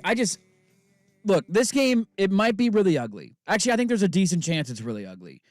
Because I don't know how to feel about either offense, and if you tell me it's a low-scoring, slugfest, ugly brand of football that the conference usually puts out, I'm not surprised. I'm having a hard time, though, racking my mind for the last time I was this excited for the ramifications of a game than Ohio State and Michigan. Like, everything that's on the line for this one, of Michigan staring in the face of everybody telling them the only reason they won the last 2 years is because they cheated. If they lose this game, you know that'll be out there. See what happens when you can't cheat. Jim Harbaugh likely heading to the NFL. What does that mean for the future of their program? Where do they go from here? On the other side of it, you have Ohio State, who you can't lose this game 3 years in a row. You just can't. Ryan Day has been great. They've gone to the playoff almost every year. The expectation there is national championships. And if he comes up short again with a third straight loss to Michigan, again, this isn't going to be the best college game of all time. It might be really ugly. It might be defensive and low scoring. I am jacked out of my gourd to watch this game on Saturday morning. I think every year the last couple of years, this game has had kind of the same feeling. The playoff on the line, the Big Ten title basically on the line for many people. It's been a pseudo-playoff game the last 2 years. Ryan Day cannot afford to lose to a non-coached Jim Harbaugh team. Sean Moore coaching against him and losing, that's going to be brutal. He has a quote. I think he's ready to go Lou Holtz if they win this game and call the cheating out on, like, the interview in the postgame, so there's that intrigue. Give me the Richard Sherman cheating stuff after the game in the postgame interview. That's what happens when you don't have our son! Just, like, yelling. I think it's looming. He did an interview, and he kind of referenced it. I kind of lean your way. Vegas doesn't see what you're saying. Their over-under is 46.5. They think there could be points scored in this one. What am I missing there? Just playmakers, Trayvon Henderson, Marvin Harrison Jr., get a ball and break it. I mean, in Michigan, Blake Corum hasn't had quite the season we thought. He has 20 tuds. He does. So they got some playmakers on both sides of the ball here. Here's my only question. The playoff expands next year. You brought this up a couple days ago, and I wanted to bring it back. Mm-hmm. The playoff expands, conferences have realigned, and one has been destroyed. Yeah. I don't know what is the future of this game. These two teams aren't going to stop. Like, Michigan might lose Harbaugh, and they might lose. The sanctions might happen, okay? So, but if that doesn't happen, Harbaugh bounces, he gets hit with a show cause, and they lose, a scholarship or two. Like, these two teams seemingly are going to be in the same position, and it's not going to matter who wins because they're both getting in. You would imagine that's the argument. That's always been the argument against an expanded playoff. Well, I think it's do also you lose the lesser of the regular season. We talked about this when the conference stuff was happening, and now it has happened. I think you lose luster with rivalries, and I know a Duck fan is going to roll their eyes at me saying this or anybody else, but even take the Washington game. Yeah, you're always going to feel something when you see that gold dub and vice versa for the yellow O. But, man, there's going to be a year maybe where Washington, everything on the line, and it's Michigan at the end of their Big Ten season, and they lose. And now suddenly you hate Michigan. I just think it's going to also play a factor into all the other rivalries because on any given year, these new teams and new conferences could be putting an end to the other team or vice versa. Yeah. And suddenly it's not Washington who was in your way for all these years. It's Ohio State, or it's Michigan, or if you go to the Big 12, it's Utah and Kansas State. Whatever the rivalry in their current iterations are, there's a really good chance with playoff expansion and new conference alignments that some of these rivalries take hits. And I think that's the part of the sport people didn't take into account and still haven't taken into account. You're not wrong. The only argument I would make against you is we've had years where this has been the case where we didn't know at the time, but both teams end up like last year, for example. Both teams were undefeated, same spot, 11-0 going into this game. Michigan wins in blowout fashion. They all these explosive plays. Here comes the offense. To the point about why do I like the under? That would be the argument against it. Ohio State still ended up getting into the playoff. They still made it in because of everything else that shook out that USC ended up losing, right? All the other things that happened. So we've had years like that. I would also point to the SEC title games where we've had Georgia, Bama, who have played, and they're both undefeated. They're both one-loss teams, or one of them has one loss, and then you fast forward, and they're both in the playoff, both playing in the title game. But they still could make the playoff. If Texas loses, Bama loses, and Washington wins, and Florida State loses, that scenario is like, we need another team. Totally. Oregon lost, Bama lost. Like, we got to play the elimination thing, and it's the same thing as last year. I'm just saying that we've had it in a 14 playoff format. So, like, I don't know how much of that will change with the 12-team playoff format. I think to answer your larger question, though, is how much does home field advantage or buys end up impacting the playoff? Because if it ends up being a massive deal, getting a first-round bye or hosting that first game because you won your conference, then I think these games are still going to matter. I mean, they're always going to matter. Like, you're always going to want to beat your rival. It's a good game on paper, too. But the argument that you're making and others have always made is, well, you can lose it in your like, it's not life or death. This is essentially a playoff game this weekend for these two. The loser of this game is all but done. The winner of it is all but in the playoff because they play Iowa in the Big Ten title game. I think the answer to that is, what does a bye mean and what does home field advantage mean? If it doesn't mean much, then I think your point will end up being valid. If you see a lot of those higher ranked teams, though, win the playoff and win the championship, then I think they're still going to matter. Those fans will never change their emotions. But like the scenario you laid out was the hypothetical, them playing 3 times. Yeah. I'm sorry. Like, that's too many. And suddenly this one doesn't matter nearly as much as the next one. And then that one won't matter unless they play in the playoff. No. Like, that's what this will do. Is it's a process of elimination. And if you play a team 3 times, it loses its luster the way that it once had it. Totally does. I think that the last note I'll say on this, I also brought up the conference championship idea that continues to linger in the ether. The Oregon and Washington thing, like, that's still out there. I think it's going to be really tough going forward because everybody's getting rid of divisions. So you're going to have, like, we haven't even really kind of touched on it much, but the Big 12 tiebreaker scenario is nuts. If Texas wins this weekend, you have 3 teams tied with 2 losses, and they have rotating wins against each other. And you got to go down the next metric, the next metric, the next metric. It's nuts, dude. Like, we don't have it, thankfully. Well, at least knock on wood, we don't have it yet in the Pac-12 of Oregon wins. You get Oregon and Washington. In the Big 10, you wouldn't necessarily have it this year, but there's going to be a lot of years where you're going to have these crazy tiebreaker scenarios deciding who goes to a conference championship game where maybe head-to-head doesn't play in. And that, to me, is a bigger issue of just, like, without divisions, I understand getting rid of them. I agree with getting rid of them, but then you create these 18-team, 20-team conferences where you can't play everybody, and you have 4 teams that are all tied at the top. Who the hell's going to go? Like, that to me is a cluster F, and I don't know how you figure it out. Also, rivalry week. This is the rivalry week. The new one's going to be Oregon-Washington instead of Oregon-Oregon State.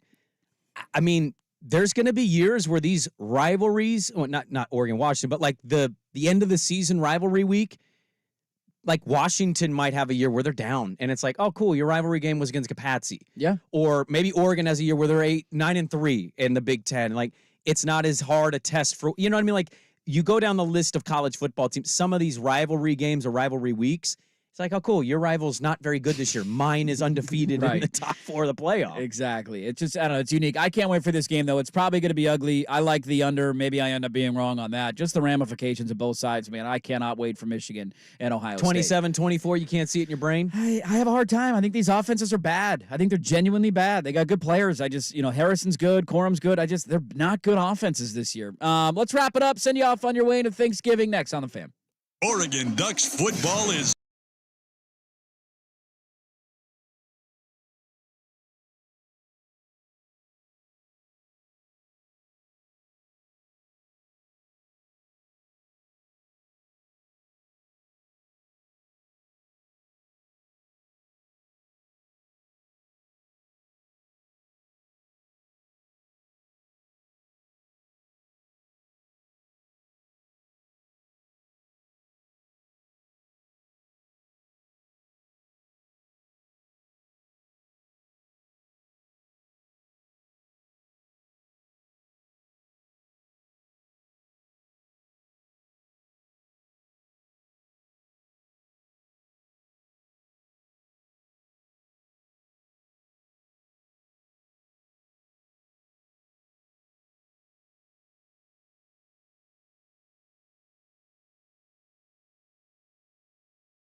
On 1080 The Fan. Well, happy Thanksgiving Eve, everybody. I brought you up in therapy last week. Who, me? Yeah. Well, what about, am I helping or causing issues? You were an example. An example, okay. An example of, I felt this way before COVID, but most people would probably say, well, COVID, bro. But I felt this way before COVID. I have become kind of a recluse, an isolationist. You're a hermit. I am. Okay. I have friends. I got people that I think would back me and genuinely love and care about me, but I don't hang out with people a whole lot. Yeah. And so we were talking about that, and she said, well, do you have people around you that do? And I go, yeah, but my co-host has like 95 best friends. And he's got like 88 group chats, and he has to sort them out. And you know what I've come to realize this week and today off and on air is you haven't said this. I don't think you feel this way in a negative way. I'm feeling, especially this week, you're dying inside a little bit. Like Andy Dirt Johnson It's a slow is a slow death right now. This used to be your day of days. Yeah. This was it, man. This was my favorite day of the year. He's becoming Andy Dad Johnson. I think he's going to get home and pop a gummy and just do nothing and be like, man, I remember when I played football and got hammered today. Remember and the good old days? Yeah, it's kind of sad. Like Swag was like, what's your drink of choice? He goes, I don't really drink anymore. To all my friends have babies, and I'm just like, everybody's got kids. I could hear you dying when you said that. Slowly happening. I have like little mini panic attacks throughout the course of every day. Yeah. Like it just dawns on me of like, oh God. The wife asked me the other day, do you want to catch the kid? And I was like, I don't know if I'm ready for this. Don't do that. I'm not ready for this. I can't catch a kid. You know what she said to me? Hold a leg. You know what she still got said to your me? catcher's gear from She said, well, you play football, right? See you put the chest protector on. She said, get the mask. She said, you played football, right? And I said, yeah, but I was a quarterback. I didn't catch it. Oh, Swag. And then she said, it was the snap. She said, catch the snap. And I was like, how dare you? How dare you insinuate that I can't catch a snap anymore? And then I got a little defensive. Running the shotgun. Oh, we're shotgun, baby. I'm 5'5", man. I can't go under center. You got to back me up a little bit. To see you in front of her exposed area doing this. Hey, high rod, Omaha. Like the game clock's expired. Come on. Let's go. Running in motion, 2. though. Yeah, That's somebody's what got to I go in wanna know. motion. Nurse go in motion. Her over here. mom. Her mom's in motion. You go line up in the slot on the left. Get out of the way. All right. Happy Thanksgiving, everybody. Enjoy the best drinking day of the year if you still can. We'll talk to you Friday morning on Civil War Day. We'll be here Friday morning, so come join us. Thanks, everybody on YouTube. Go check the Service Patriots podcast, 1080thefan.com. Have a great Thanksgiving. We will talk to you at 6 a.m. We are thankful for you. Calling us next. Listen to 1080 The Fan.